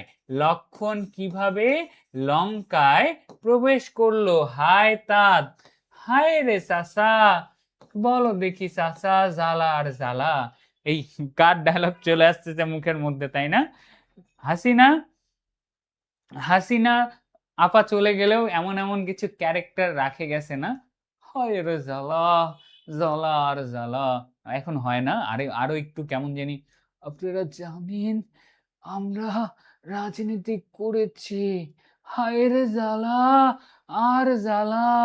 তো এই জ্বালা হচ্ছে আমাদের সেই জ্বালা যে হায় তাত, উচিত কি তব এ কাজ, নিকোষা সতী তোমার জননী। চাচা রে চাচা, হায় রে চাচা, তোমার কি এটা কাজ যে তোমার মা নিকোষা সতী, সেই তুমি লক্ষণকে আমার রাক্ষস রাজ্যার অর্থাৎ কোথাকার লঙ্কার মধ্যে ঢুকাইছো, এই কথাটা এখানে বলছে। তো কি বলো দেখি? খুবই সিম্পল কথা। এতক্ষণে অরিন্দম আমাদের লক্ষণ, কি বলেন দেখি? লক্ষণ না, আমাদের মেঘনাদ কষ্টের সাথে বলতেছো, জানিনু কেমনে আসি লক্ষণ, লক্ষণ কিভাবে আমাদের লঙ্কায় প্রবেশ করলো। চাচা তুমি এই কাজ কিভাবে করলা? তোমার মা নিকোষা সতী, চাচাকে গিল্ট ট্রিপ দিচ্ছে, বলতেছে চাচা তোমার মা নিকোষা সতী, এত বড় মানুষের বাচ্চা হয়ে তুমি এই কাজ কেমনে করলা? ওই যে বললাম না, পুরো জায়গায় অপমান করবে, এই অপমানই করে যাবে। ঠিক আছে? ওকে, তারপরে চলো পরের অংশে। পরের অংশ কি? সহোদর রক্ষশ্রেষ্ঠ, তোমার ভাই রাক্ষস কুলের রাজা। এই যে রক্ষশ্রেষ্ঠ, এবারে বুঝছো সহোদর মানে কি? ভাই। তাহলে রক্ষশ্রেষ্ঠকে রাবণ, তাহলে তোমার ভাই রাবণ, তোমার মা নিকষা সতী, তোমার ভাই রাবণ, আরেক ভাই শুলি শম্ভুনি, মানে কি দেবতা শিবের মতো ক্ষমতা আলা আরেক ভাই হচ্ছে তোমার কুম্ভকর্ণ, সেই তুমি, তোমার ভ্রাতুষ্পুত্র, তোমার ভাতিজা, তোমার কি, তোমার ভাতিজা বাসব বিজয়ী, বাসব বিজয়ী মানে জানি ইন্দ্রকে জয় করেছে, ইন্দ্রকে জয় করেছে, ঠিক আছে, ইন্দ্রকে, এটা লিখতে হবে না, এটা তো তোমরা শব্দগুলো অলরেডি জানোই, তাই না? এই জন্য বইয়ে এতগুলো শব্দ লিখতে গেলে ঘিজিমিজি হয়ে যায়, কিছু বোঝা যায় না। বাসব বিজয়ী মানে তো আমরা জানি ইন্দ্রকে সে হারিয়েছে যুদ্ধে। নিজ গৃহপথ তার দেখাও চস করে, চাচা তুমি নিজের বাসার রাস্তা একজন চোরকে দেখাচ্ছ, তোমার এত লজ্জা হয় না? তো সেই জায়গায় চণ্ডালে বসাওয়ানি রাজার আলয়ে, এই চণ্ডালটা কে? এই চণ্ডাল হচ্ছে আমাদের লক্ষণ। এই চণ্ডাল কে? লক্ষণ। তাহলে একটা চণ্ডালকে, একটা নিচু প্রকৃতির মানুষকে নিয়ে আসে তুমি রাজার বাড়িতে এনে কিভাবে ঢুকাও? তো এই পুরো জায়গাটাই আমাদের কার হতাশার কথা? মেঘনাথের হতাশার কথা। শুরু থেকেই সে বলতেছে, এতক্ষণে মেঘনাথ, এতক্ষণ পরে মেঘনাথ কথা বলা শুরু করলো যে এখন বুঝলাম কিভাবে লক্ষণ লঙ্কায় প্রবেশ করলো। চাচা তুমি এই কাজ করছো? তুমি, তোমার মা নিকষা সতী, তোমার ভাই রাক্ষস কুলের শ্রেষ্ঠ রাজা সে রাবণ, তোমার আরেক ভাই শুলি শম্ভু দেবতা শিবের পানির মতো ক্ষমতা আলা, তারপরে সেই মানুষ তোমার ভাতিজা ইন্দ্র দেবতাদের রাজাকে হারাইছে, সেই তুমি নিজের বাড়ির রাস্তা একটা চোর, একটা চণ্ডালকে দেখাইলা, তোমার কি কোনো লজ্জা শরম নাই চাচা? এটাই ছিল কথা। সহজ কবিতা না, কিচ্ছু না, একটা গল্প জাস্ট, যেখানে একটা ভাতিজা চাচাকে অভিযোগ জানাচ্ছে যে চাচা তুমি এই কাজ কেন করলা। ধর তোমার চাচা কি এক কাজ করলো, তোমার শত্রুকে বা তোমার একটা বন্ধুর সাথে মারামারি হয়েছে, ওকে তোমার বাড়িতে দাওয়াত দিছে, তুমি তোমার চাচার সাথে যেরকম মনোমালিন্য হবে সেরকম কাহিনী এখানে, ঠিক আছে? ওকে ওকে, চলো নেক্সট জায়গায় চলে আসি, পরবর্তী অংশে। কিন্তু নাহি গঞ্জি তোমা, গঞ্জি শব্দের অর্থ কি? গঞ্জি শব্দের অর্থ তিরস্কার করা। এখন তো মুখে বলতে পারে না যে চাচা তোরে খুব গালি দিতে ইচ্ছা করতেছে তোমারে, কিন্তু না, তোমাকে আসলে তিরস্কার করতেছি না। গুরুজন তুমি পিতৃতুল্য, ছাড়দার যাব অস্ত্রাগারে, পাঠাইব রামানুজ সমন ভবনে, লঙ্কার কলঙ্ক আজি ভঞ্জিব আহবে। এই লাইনে কি বলছে? তাহলে চাচা তোমাকে তিরস্কার করছি না, চাচা তোমাকে তিরস্কার করছি না, তুমি গুরুজন, তুমি পিতৃতুল্য, ছাড়দার দরজা ছেড়ে দাও, আমি অস্ত্রাগারে যাব। আগেই জানি নিকুম্ভিলা যজ্ঞাগারে লক্ষণ যখন প্রবেশ করছে এবং মেঘনাথকে অস্ত্র ছাড়া যুদ্ধে আহ্বান জানাইছে, তখন আমাদের কাহিনীটা এরকম, মেঘনাথ যখন বের হইতে যাবে তখন গেটের মধ্যে দাঁড়ায় দেখে বিভীষণ দাঁড়ায় আছে, বুকের মধ্যে ধক করে লাগছে যে এতক্ষণে আমি বুঝলাম যে কিভাবে লক্ষণের মতন চোর আমার যজ্ঞাগারে, আমার নিকুম্ভিলা যজ্ঞাগারে, যেখানে আমার হাতে অস্ত্র নাই সেই জায়গায় সে কিভাবে আসলো।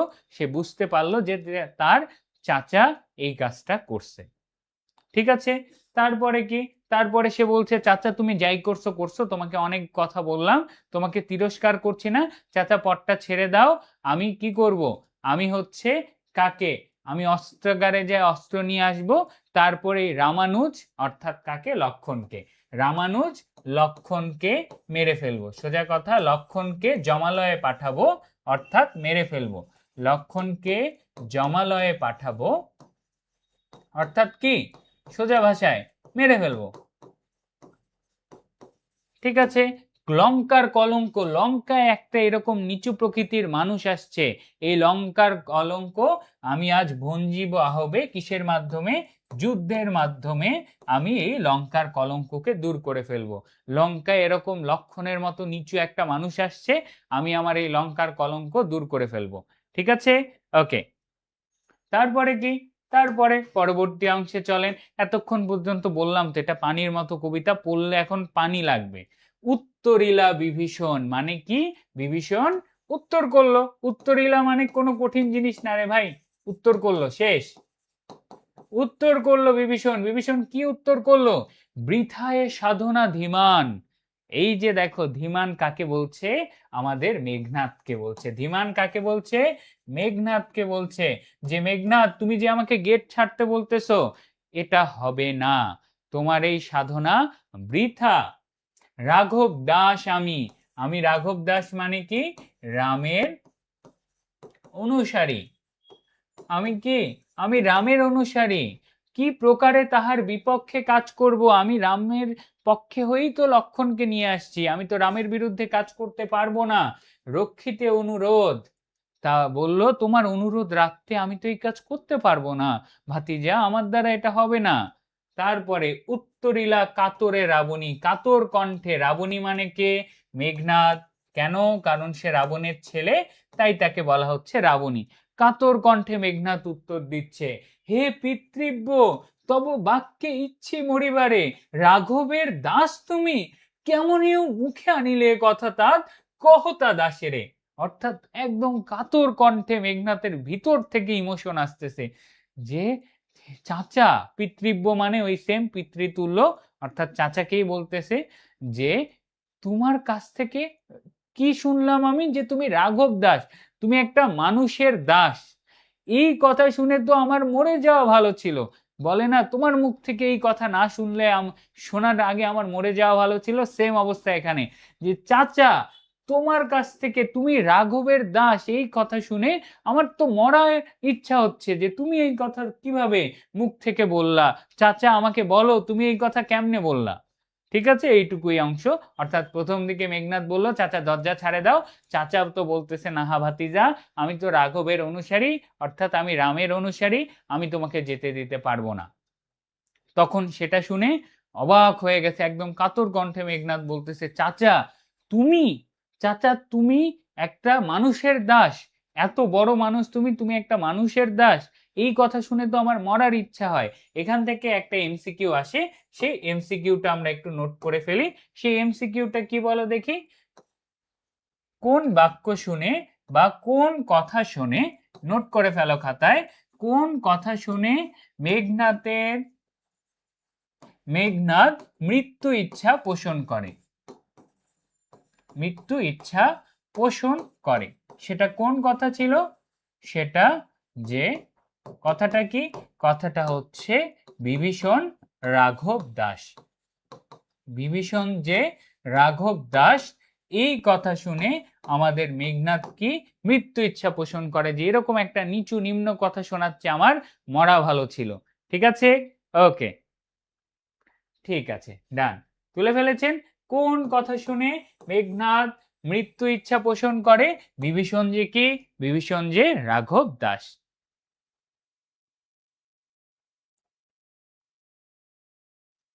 হুম, ওকে, ঠিক আছে, তাহলে এটা তুলে ফেলেছেন, ব্যাস, তাত মানে কি চাচা। তারপরে আসি, এইবারে মেঘনাদ, বলছি না মেঘনাদ খালি অপমান করবে এবং নানা যুক্তি দিয়ে চাচাকে বোঝানোর চেষ্টা করবে যে চাচা এটা আসলে ঠিক করতেছো না। এখানে এখন চাচাকে বলতেছে, এগুলো কার কথা, মেঘনাথের কথা। স্থাপিলা বিধুরে বিধু স্থানুর ললাটে, অর্থাৎ কি বলো দেখি, পৃথিবীর কপালে, ললাট শব্দের অর্থ হচ্ছে কপাল, তারপরে বিধু শব্দের অর্থ কি, চাঁদ। স্থা, বিধু শব্দের অর্থ কি, চাঁদ। বিধি মানে কি, সৃষ্টিকর্তা। তাহলে সৃষ্টিকর্তা চাঁদকে পৃথিবীর কপালে মানে উপরের জায়গায় স্থান দিয়েছে। ঠিক আছে, এখন কি, পুরী কি ভূতলে শশী যান গড়াগড়ি, শশী মানে চাঁদ। তাহলে এখানে বিভীষণ বলতেছে যে সৃষ্টিকর্তা চাঁদকে পৃথিবীর কপালে উপরে স্থান দিয়েছে, সেই চাঁদ কি মাটিতে এসে গড়াগড়ি খেলে শোভা দেয়, দেয় না। তাহলে হে রক্ষরতি ভুলিলে কেমনে তুমি, জনম তব কোন মহাকুলে, মহাকুল মানে কোন গোত্রে, কোন জায়গায়, তুমি একটা রাক্ষস, চাচা তুমি এই কথা কেমনে ভুলে গেলা। আবার এই মেঘনাথের কান্নাকাটি শুরু হয়ে গেছে, যে সে বুঝতেই পারতেছে না তার চাচা কিভাবে এই কাজ করতেছে। সে চাচাকে বলতেছে চাচা দেখো, সৃষ্টিকর্তা চাঁদকে পৃথিবীর কপালে স্থান দিয়েছে, উপরে থাকে সেই চাঁদ। সেই চাঁদ মাটিতে এসে ধুলোয় গড়াগড়ি খেলে কি ভাল লাগে? ভালো লাগে না। তাহলে তুমি এই কাজ কেমনে করলা? তুমি কি জানো না রাক্ষস কুলে কোন মহাকুলে তোমার জন্ম? ঠিক আছে, এই মহাকুল কি রাক্ষস কুল। তারপরে কি, কে বা সে অধম রাম স্বচ্ছ সরোবরে। এই রামটা কে? এই অধম রামটা কে যে তোমাকে তার অনুসারী হইতে হবে? সে আবার উদাহরণ দিচ্ছে যে চাচা, স্বচ্ছ সরোবর মানে কি? পানি, ঠিক আছে, বা ঝর্ণার মতো বলা যেতে পারে, একদম স্বচ্ছ পানির জায়গাকে বলা হয় সরোবর। কেলি রাজহংস, অর্থাৎ স্বচ্ছ পানির জায়গায় রাজহাঁস কি কি করে? কেলি করে, স্নান করে। কেলি শব্দের অর্থ কি? স্নান। রাজহাঁস স্নান করে কোথায়? স্বচ্ছ জলে। সেই রাজহাঁস কি? সেই রাজহাঁস কোথায়? স্বচ্ছ জল আর পঙ্কজ কাননে। রাজহাঁস কোথায় গোসল করে? স্বচ্ছ সরোবর আর পঙ্কজ কানন মানে, পঙ্কজ মানে পদ্ম, পদ্ম ফুলের পুকুরে বা স্বচ্ছ সরোবরে কে গোসল করে? রাজহাঁস গোসল করে। কিন্তু সেই রাজহাঁস কি কখনো পঙ্কিল সলিলে, পঙ্কিল মানে হচ্ছে কর্দমাক্ত মাটিতে, পঙ্কিল সলিল মানে কি? পঙ্কিল সলিল মানে কর্দমাক্ত মাটি। সেই রাজহাঁস কি কখনো কাদা মাটিতে যায়? যায় না। শৈবাল দলের ধাম, সেই রাজহাঁস কি কখনো একটা বদ্ধ জলাশয়ে গিয়ে নাচানাচি করে? করে না। শৈবাল দলের ধাম মানে কি? বদ্ধ জলাশয়। তাহলে সে উদাহরণ দিয়ে বলতেছে যে চাচা, তুমি যে অধম রামের কাছে গেছো, দেখো দেখি চাচা, ভাবো যে চাচা, কখনো কি একটা রাজহাঁসকে তুমি, রাজহাঁস কোথায় গোসল করে? রাজহাঁস গোসল করে স্বচ্ছ সুন্দর পানিতে। রাজহাঁস কোথায় গোসল করে? রাজহাঁস গোসল করে কোন জায়গায় বলো দেখি? পঙ্কজ কাননে, পদ্ম ফুলের পুকুরে এই রাজহাঁস গোসল করে, তাই না? তো এই রাজহাঁস কেমনে চাচা বলো দেখি তুমি? এই রাজহাঁস কি কখনো কাদা মাটিতে যায় ঝাপাঝাপি করে? করে না। এই রাজহাঁস কি কখনো বদ্ধ জলাশয়ে যায়? যায় না। তারপরে আরো বলছে চাচা শুনো, মৃগেন্দ্র কেশরী মানে কি? সিংহ। সিংহ কি কখনো সম্ভাষে শৃগালে? শৃগাল মানে হচ্ছে শেয়াল। তাহলে সিংহ, সিংহ কি কখনো শেয়ালের সাথে ঘুরে বেড়ায় চাচা? কখনো দেখছো? তাহলে তোমার জাত কত উঁচু। তুমি অজ্ঞ দাস বিজ্ঞতম তুমি। এই যে বিজ্ঞতম কাকে বলছে? বিজ্ঞতম আমাদের বিভীষণকে বলেছে। বিভীষণকে সে বলছে যে চাচা তুমি বিজ্ঞতম, তোমার তো কিছু অজানা নাই, তাহলে তুমি এই ধরনের কাজ কেন করতেছো চাচা? এই জায়গায় সেম আকুতি আর হতাশা প্রকাশ পাচ্ছে মেঘনাথের মধ্যে, যে সে বলতেছে চাচা, এই পৃথিবীর নিয়ম কি? পৃথিবীর বিধাতা চাঁদকে উপরে স্থান দিছে, চাঁদ তো কখনো মাটিতে আসে গড়াগড়ি করে না। তুমি একটা মহাকুল উচ্চ শ্রেণীর রাক্ষস রাজ, তুমি কেন একটা মানুষের অধীনে যাবা? চাচা তুমি কখনো রাজহাঁসকে কোথায় স্বচ্ছ পানিতে গোসল করতে দেখো? রাজহাঁস পদ্ম পুকুরে সাঁতার কাটে বেড়ায়। সেই রাজহাঁস কি কখনো কাদামাটিতে যায় দাপাদাপি করে? সেই রাজহাঁস কি কখনো বদ্ধ পচা জলাশয়ে যায়? যায় না। চাচা সিংহকে কখনো দেখছো শেয়ালের সাথে চলাফেরা করতে? করে না। তুমি তো সব জানো চাচা, তারপরেও তাহলে তুমি কেন এরকম করলা? ঠিক আছে, ওকে। তারপরে আসো, যাক এরা সবাই পড়ায় মনোযোগী হয়ে গেছে রে, তাহলে ভালো বুঝাচ্ছি তাই না? ওকে, তারপরে আয়, ক্ষুদ্রমতি নর সুর লক্ষণ। তাইলে এই যে ক্ষুদ্র, নিচু, নিচু প্রকৃতির কে? মানুষ। ক্ষুদ্রমতি নিচু প্রকৃতির মানুষ, নিচু প্রকৃতির যোদ্ধা হচ্ছে লক্ষণ। নহিলে অস্ত্রহীন যোধে, যোধে মানে যুদ্ধ, যোধে কি? আচ্ছা এই লাইনটা সেম লাইন দুইবার আছে, এখানে যাই। ক্ষুদ্রমতি নর সুর লক্ষণ, তাহলে লক্ষণকে ক্ষুদ্র মানুষ, নিচু প্রকৃতির মানুষ, নিচু প্রকৃতির যোদ্ধা বলেছে। অস্ত্রহীন যোধে মানে যুদ্ধে কি সম্বন্ধে সংগ্রামে? এই জায়গায় আমাদের কে বলো দেখি? মেঘনাথ বলতেছে যে চাচা, তুমি যেই মানুষগুলাকে ফলো করতেছো, এই মেঘনাথ তো একটা নিচু প্রকৃতির মানুষ। কেন? কারণ এ নিচু প্রকৃতির মানুষ, এ তো নিচু প্রকৃতির যোদ্ধা। সে একজন যোদ্ধা হয়ে কিভাবে আমাকে অস্ত্র ছাড়া যুদ্ধ করতে বলে? এই নিয়মটা বলে দেই, আগে যখন যুদ্ধ হতো তখন যুদ্ধে দুই পক্ষের হাতে অস্ত্র থাকতে হতো। ধরো তুমি আর আমি ফাইট করতেছি, ভাইয়ার হাতে, এটা ভাইয়ার হাতের অস্ত্র হচ্ছে কলম, কলমের চেয়ে কোনো বড় অস্ত্র নাই, তাই না? এ যুগে অস্ত্র কি? তো ভাইয়ার হাতে একটা সেই অস্ত্র আছে। তোমার হাতে অস্ত্র কি? তুই তো বেটা রিলস দেখিস, তোর হাতের অস্ত্র হচ্ছে তোর ফোন ধর, তাও তো একটা অস্ত্র আছে। তুই এখন ভাইয়ার কলমের সাথে রিলস দিয়ে মারামারি করবি। এই যুগে আমার চেয়ে জিতেও যেতে পারিস, এআই মারে জিতে যাবি, তাই না? তো যাই হোক, যুদ্ধে দুইজনের হাতে অস্ত্র আছে। আমি হারে যাব, সমস্যা নাই, কিন্তু আমার হাতে অস্ত্র থাকতে হবে। ধরো তুমি যুদ্ধ করতেছো, দুইজনের যুদ্ধ হচ্ছে, তুমি তোমার শত্রুকে মারবা, শত্রুর হাতে অবশ্যই অস্ত্র থাকতে হবে। এটাই মহারথী মহান যোদ্ধাদের নিয়ম। তোমার হাত থেকে যদি অস্ত্র পড়ে যায়, তাহলে হয় তোমার হাতে তোমার কি, তোমার শত্রু অস্ত্র দিয়ে দিবে, না হলে সেও অস্ত্র ফেলে দিয়ে তোমার সাথে ঘুষাঘুষি করে মারামারি করবে। এটাই ছিল যোদ্ধাদের নিয়ম। কিন্তু সেই জায়গায় লক্ষণ জানে যে মেঘনাদকে সে হারাইতে পারবে না, সেই জন্য সে কি কপটামি করে, চোট্টামি করে কোথায় আসছে? নিকুম্ভিলা যজ্ঞাগারে আসছে। এসে সে জানে যে নিকুম্ভিলা যজ্ঞাগারে মেঘনাদ কি হাতে অস্ত্র নিয়ে আসে না। সেই জায়গায় সে বলে, এই চলো যুদ্ধ করি। যে জায়গায় লক্ষণের হাতে অস্ত্র আর মেঘনাথের হাত ফাঁকা। এটা নিয়ে মেঘনাদ বলতেছে যে চাচা, লক্ষণ কি আসলেই উঁচু পর্যায়ের কেউ? সে তো একটা নিচু মানুষ, একটা নিচু যোদ্ধা, যে আমাকে অস্ত্র ছাড়া যুদ্ধ করার কথা বলতেছে, তাই না? তারপরে কি বলল? কহ মহারথী, এ কি মহারথী প্রথা? মহারথী আরেকটা নোট করে ফেলো, বিভীষণের ওই যে রক্ষরথী লেখছি না, সেখানেই মহারথীটাও লিখে ফেলো। এই অংশটা বলতে ভুলে গেছি। মহারথী কাকে বলা হয়? বিভীষণকেই বলা হয়। যে চাচা, তুমিও তো যোদ্ধা, তো বলো দেখি চাচা, এটা কি মহারথী প্রথা? মহারথী প্রথা মানে কি? যুদ্ধের নিয়ম। এটা কি যুদ্ধের নিয়ম যে অস্ত্র ছাড়া কখনো যুদ্ধ করা যায়? এই মহারথী প্রথা কি? যুদ্ধের নিয়ম। চাচা সত্যি বলতেছি, নাহি শিশু লঙ্কা পড়ে শুনে না হাসিবে এ কথা। চাচা, লঙ্কার যদি কোনো একটা বাচ্চা এ পর্যন্ত এই কথা শুনে, সে তো হাসতে থাকবে। এ কি হাস্যকর ব্যাপার যে, কি বলো দেখি, অস্ত্র ছাড়া যুদ্ধ করতে চাচ্ছে, অর্থাৎ লঙ্কার বাচ্চার পর্যন্ত ওর মধ্যে এই নীতি নৈতিকতা আছে। সে যদি যুদ্ধ করে, তাহলে মাথা উঁচু করে যুদ্ধ করবে, এভাবে পিছনে ছল চাতুরি করে যুদ্ধ করবে না। তাহলে লঙ্কার শিশু পর্যন্ত হাসবে কার কথা শুনে? লক্ষণের যুদ্ধ করার কথা শুনে। ছাড়হ পথ, আসিব ফিরিয়া এখনই, দেখিব আজি কোন দেব বলে, বিমুখে সমরে মোরে সৌমত্রী কুমতি।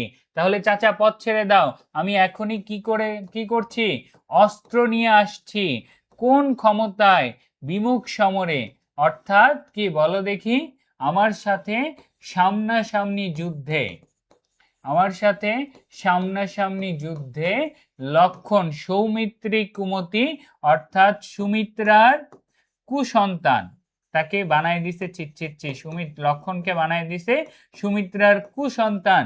কিভাবে আমার সাথে সামনাসামনি যুদ্ধে সে জিততে পারে, আমি সেটা দেখবো চাচা।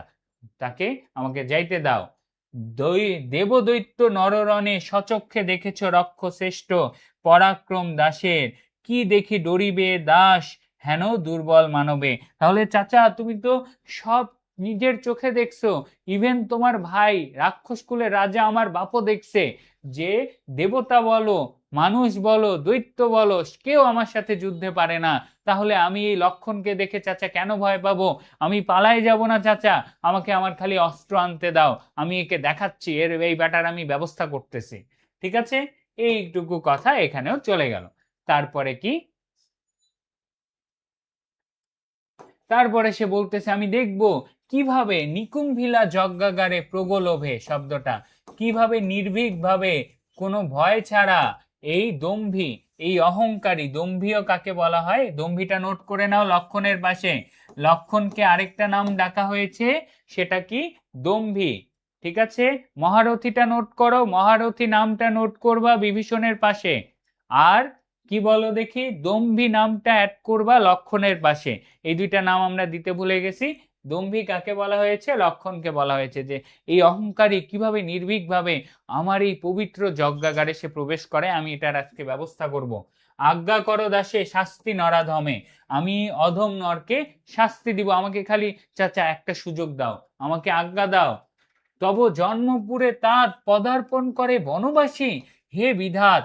এই যে আরো একটা নাম, লক্ষণের আরো একটা নাম অ্যাড করো, সেটা হচ্ছে বনবাসী। লক্ষণের আরো একটা নাম অ্যাড করে ফেলো, সেটা কি বনবাসী বলা হয় লক্ষণকে। কেন? কারণ এরা দুইজন ভাই নিজের বাপ মা এদেরকে বনবাসে পাঠায় দিছিল, এই জন্য লক্ষণ রাম দুইজনকেই বলা হয় বনবাসী। হে বিধাত নন্দন কানন, এখন আবার সে বলতেছে চাচা স্বর্গে কি কখনো দুরাচার দৈত্য যায়? প্রফুল্ল কমলে সুন্দর ফুলে কি কখনো পোকা বাস করে? তা বলো তো, এটা আমি কেমনে সহ্য করব? এরকম অপমান আমি কিভাবে সহ্য করব? আমি তোমার ভ্রাতুষ্পুত্র, আমি তোমার ভাতিজা চাচা, তুমিও রক্ষমণি, সহিচ্ছ কেমনে?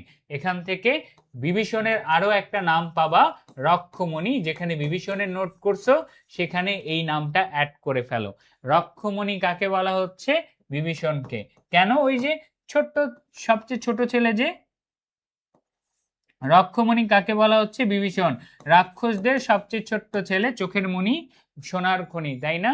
ছোট বাচ্চাদেরকে মণি বলে না, সেম ভাবে রক্ষমণি কে? এটা বিভীষণ। ঠিক আছে, ওকে।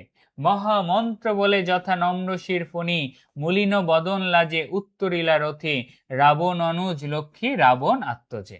তারপরে এখানে বলা হচ্ছে, ধরো যখন আমরা মন্ত্র শুনি, মহামন্ত্র বলে কি বলো দেখি? নম্রশির, সাপের ফনা, সাপের ফনা। তো যখন আমরা মহামন্ত্র বলি তখন সাপ যেভাবে আক্রমণ করার মতো সাপ যেভাবে কি হয়ে যায়? নিচু হয়ে যায়, শান্ত হয়ে যায়, ঠিক একইভাবে লজ্জায় মুখটা নিচু করে উত্তরিলা রথি, রথিকে বিভীষণ বলল। এবারে এই সব কথার উত্তর আমরা জানি তো, মন খুলে অপমান করছে বিভীষণকে মেঘনাদ। এখন বিভীষণ কিসের মতো তুলনা করা হইলো? ওই যে মন্ত্র বললে সাপ যেভাবে নেতিয়ে যায়, সাপের ফনা নেমে যায়, মলিন বদন হয়ে আমাদের বিভীষণ বলতেছে। কাকে বলতেছে? কাকে বলতেছে বলো দেখি? সেটা হচ্ছে বলতেছে তার তার ভাতিজাকে, মেঘনাদকে বলতেছে যে নহি দোষী আমি বৎস, বৃথা ভৎস মোরে। যে বাবা আমি তো দোষী না। নহি দোষী আমি মানে কি? আমি তো দোষী না। ভৎস মানে আমাকে অকারণে তিরস্কার ভৎসনা করতেছো। নিজ কর্ম দোষে হায় মজাইলায় কনক লঙ্কা রাজা। লঙ্কা রাজাটা কে? রাবণ। তাহলে সে রিভিল করলো যে নিজের দোষের কারণে রাবণ এই লঙ্কাকে বিপদে ফেলেছে, নিজেকেও বিপদে ফেলেছে, এই লঙ্কাকেও বিপদে ফেলছে কে? আপনার বাবা, অর্থাৎ লঙ্কা রাজা রাবণ। এখানে কিসের কথা বলছে? এখানে মেইনলি এই দোষটা কি বলো দেখি? এই দোষটা হচ্ছে সীতাকে হরণ করা। এখানে দোষটা কি? এখানে দোষটা হচ্ছে সীতাকে হরণ করা। সীতাকে কি করা? হরণ করা। তাহলে নিজ দোষে আমাদের যে লঙ্কা রাজ্যের উপর যে এত ঝামেলা, এই ঝামেলাটা কার জন্য? তাহলে আমরা বুঝতে পারলাম রাবণের জন্য। তো আমাদের বিভীষণ বলতেছে যে ভাতিজা তুমি আমাকে অকারণে দোষ দিচ্ছ, ভৎসনা দিচ্ছ। এটা কি নিজের দোষের কারণে রাবণের আজকে এই অবস্থা। ঠিক আছে, কয়টায়? আচ্ছা, শেষ করছি, আর বেশি দূর নাই। ঠিক আছে, ওকে। তাহলে মজাইলা শব্দের অর্থটা তো আমরা জানি, সে নিজে বিপদে পড়লো, আবার মজাইলা মানে কি? বিপদগ্রস্ত করলো। কে সেটা? রাবণ। ঠিক আছে, ওকে। তারপরে আর কবিতার বেশি কিছু নাই, আর দুইটা লাইনে কবিতা শেষ। বিরত সতত পাপে দেবকুল, এটা কার কথা? মেঘনাথের কথা। মেঘনাথকে বলছে কে? বিভীষণ। বিভীষণ এই কথাগুলো এখনো বলছে। সে বলল যে দোষ কার? রাবণের। সে আবার বলছে দেবতারা সবসময় পাপ থেকে দূরে থাকে। সতত শব্দের অর্থ সর্বদা বা সব সময়। সতত শব্দের অর্থ সর্বদা বা সব সময়। তাহলে সব সময় পাপ থেকে দেবতারা দূরে থাকে, আর আমাদের লঙ্কা পাপে পূর্ণ। তো প্রলয়ে যেভাবে, প্রলয় মানে কি? প্রলয় মানে দুর্যোগ। দুর্যোগে যেভাবে বসুধা মানে কি? বসুধা মানে পৃথিবী। দুর্যোগে যেভাবে পৃথিবী ডুবে যায় সেভাবে লঙ্কাও ডুবে যাবে। এই যে এখানে বলতেছে কি দেবতারা কোনো পাপ করে না, সব সময় পাপ থেকে দূরে থাকে, আর আমাদের লঙ্কা এখন পাপে পরিপূর্ণ হয়ে গেছে। তো যেভাবে দুর্যোগে পৃথিবী ডুবে যায় সেভাবে আমাদের লঙ্কাও ডুবে যাবে। রাঘবের পদাশ্রয়ে রক্ষার্থে আশ্রয়ী, তেই আমি পর দোষে কে চাহে মজিতে। খুবই গুরুত্বপূর্ণ লাইন। অন্যের দোষে, এখানে দোষটা কার? রাবণের দোষে আমি শাস্তি পাবো না। রাবণের দোষে আমি কি পাবো না? আমি শাস্তি পাবো না। এটাই সে বলল যে রাবণের দোষের কারণে আমি কেন শাস্তি পাবো না বা বিপদে পড়তে চাই না,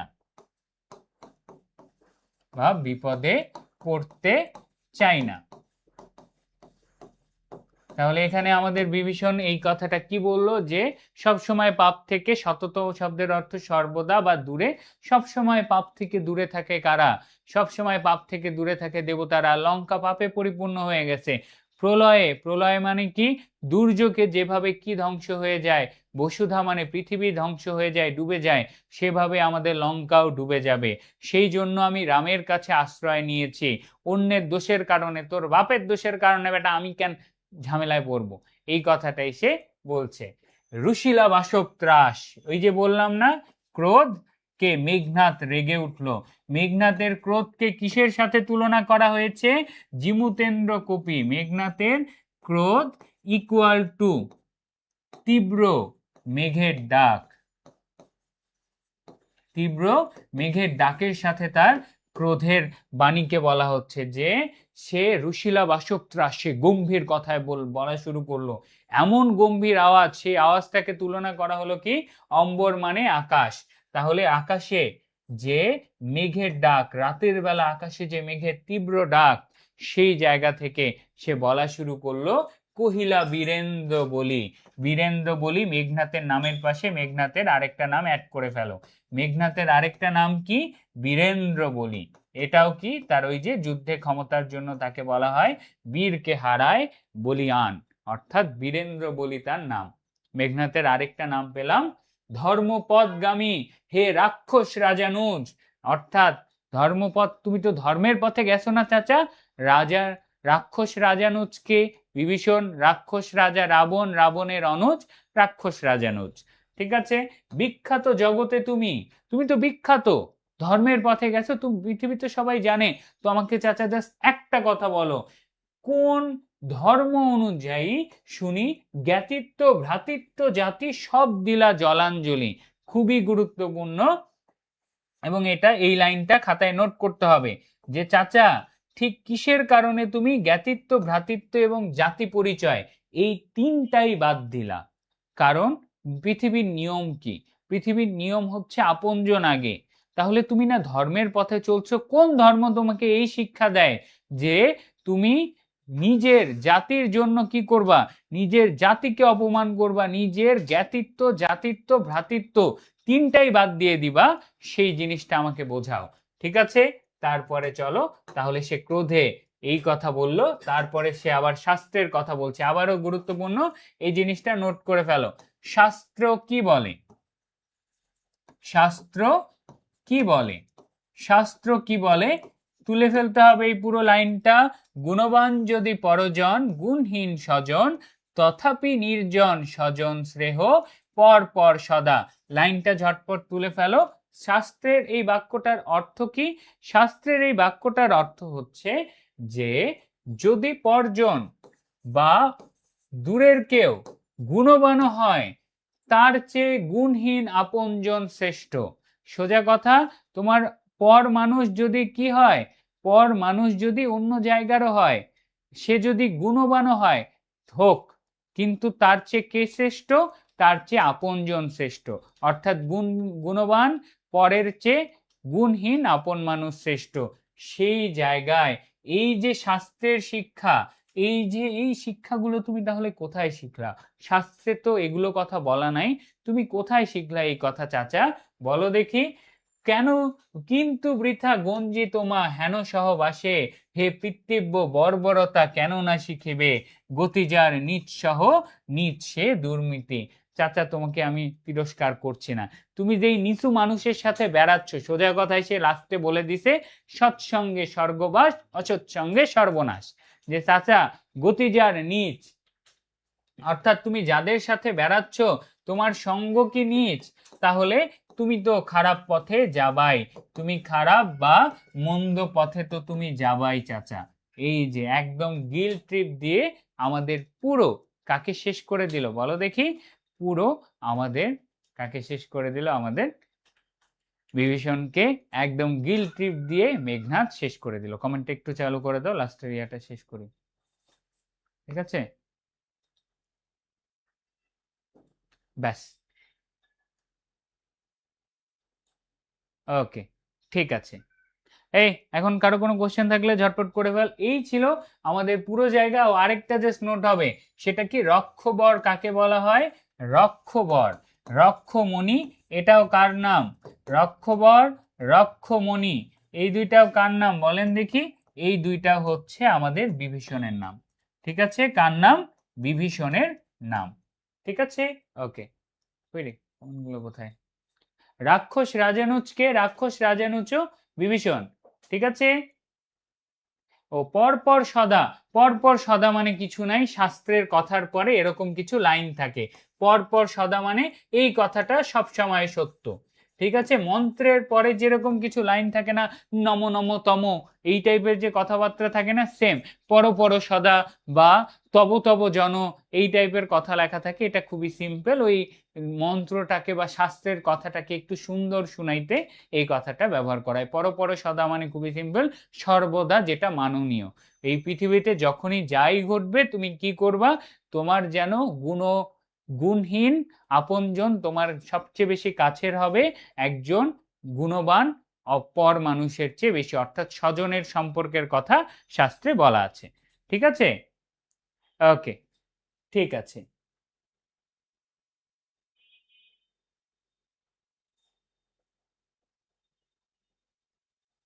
ব্যাস, এই হলো আমাদের পুরো আলোচনা। ঠিক আছে, সুর মানে যোদ্ধা বলেছি, সুর মানে যোদ্ধা বলে ফেলেছি। ঠিক আছে, 7 খণ্ড রামায়ণ পড়ে ব্যাস।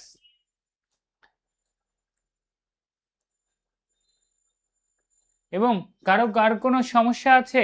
আই হোপ কারো কোনো সমস্যা নাই, এবং সমস্যা থাকারও কথা না। এখন আজাইরা কমেন্টে প্যাক প্যাক না করে, যারা বুঝার অনেক সুন্দরভাবে বুঝছি, সেই গল্পটা কতটা সহজভাবে, কবিতাটা কতটা সহজভাবে পড়া যায় সেটা জানে গেছি। খুবই সিম্পল, মেঘনাথ আর বিভীষণ চাচা ভাতিজার কথা হচ্ছে। মেঘনাথ বলতেছে, চাচা তুমি এই কেন কাজ করলা? বিভীষণ বলতেছে যে আমি আসলে কিছু করার ছিল না, আমি রাঘবের দাস, তোমার বাপের দোষ, সব দোষ কার? তোমার বাপের। তোমার বাপের কারণে আমি কেন শাস্তি পাবো? আমি শাস্তি পাবো না, আমি এই জন্য তোমাকে যাইতে দিব না। তো লাস্ট মোমেন্টে সে বলল, বুঝছি চাচা, তোমাকে আর দোষ না দেই, তুমি এরকম খারাপ মানুষের সাথে বেড়াই, চাচা তুমি নিজেও খারাপ হয়ে গেছো। এটাই ছিল আমাদের পুরো কবিতা, বুঝে এইটুকু পর্যন্ত ডান। ঠিক আছে, ওকে। এই জন্যই বলা হয় ঘরের শত্রু বিভীষণ। এবং আরো অনেক ছিল, নেক্সট যেহেতু তোমাদের একটা ক্লাস আছে, এই যে তোমাদেরকে মেঘনাথ একটা লাস্ট কথা বলে যাচ্ছে। মেঘনাথের ব্যক্তিত্ব তো ভালো ছিল, তাই না? তো মেঘনাথ দাদা, আমি মেঘনাথ দাদা বলছি, কি বলছি তোমাদেরকে? আমি তোমাদের মেঘনাথ দাদা একটা কথাই বলছি, যে বিশ্বাসঘাতকতা শিকার হইতে না চাইলে আমার সাথে যা ঘটে গেছে ঘটে যাক, তোমরা যদি বিশ্বাসঘাতকতা না শিখতে চাও, তোমাকে আপনজন বানায় যদি তোমাকে ধরা না খাওয়াইতে চায়, তাহলে কি করতে হবে? আইসিইউ ব্যাচে আসতে হবে। ঠিক আছে, ওকে। চলো, আর কথা না বাড়িয়ে আমি চলে যাই, তোমাদের ভাইয়া দাঁড়ায় আছে, বসে আছে, আমরা শেষ করে একটু চলবো। ইয়াটা রেডি করো। হ্যাঁ, আরো ফ্রি ক্লাস আছে, আমি আরো আসবো। ঠিক আছে, আমারে চাচা বানাই দিছিস রে মেঘনাথ। ঠিক আছে, তো খুব ভালোভাবে, ওকে, তাঁতের কথা খুব ভালোভাবে বুঝেন। আমি মেঘনাথ দাদা বলছি, তাই তো, এটা দাদা না বলে আমি মেঘনাথ তাঁত বলছি, তাই না? না না, ঠিক আছে, মেঘনাথ তো আমাদের দাদাই। তাঁত কে? তাঁত হচ্ছে আমাদের বিভীষণ, বিভীষণ হওয়া যাবে না। ঠিক আছে, ওকে, আল্লাহ হাফেজ, ভালো থাকো, বাই। ঝটপট রিয়াক্ট দিয়ে, ক্লাসটাতে একটা রিয়াক্ট দিয়ে যায় সবাই। কাটে দিলাম, ডান।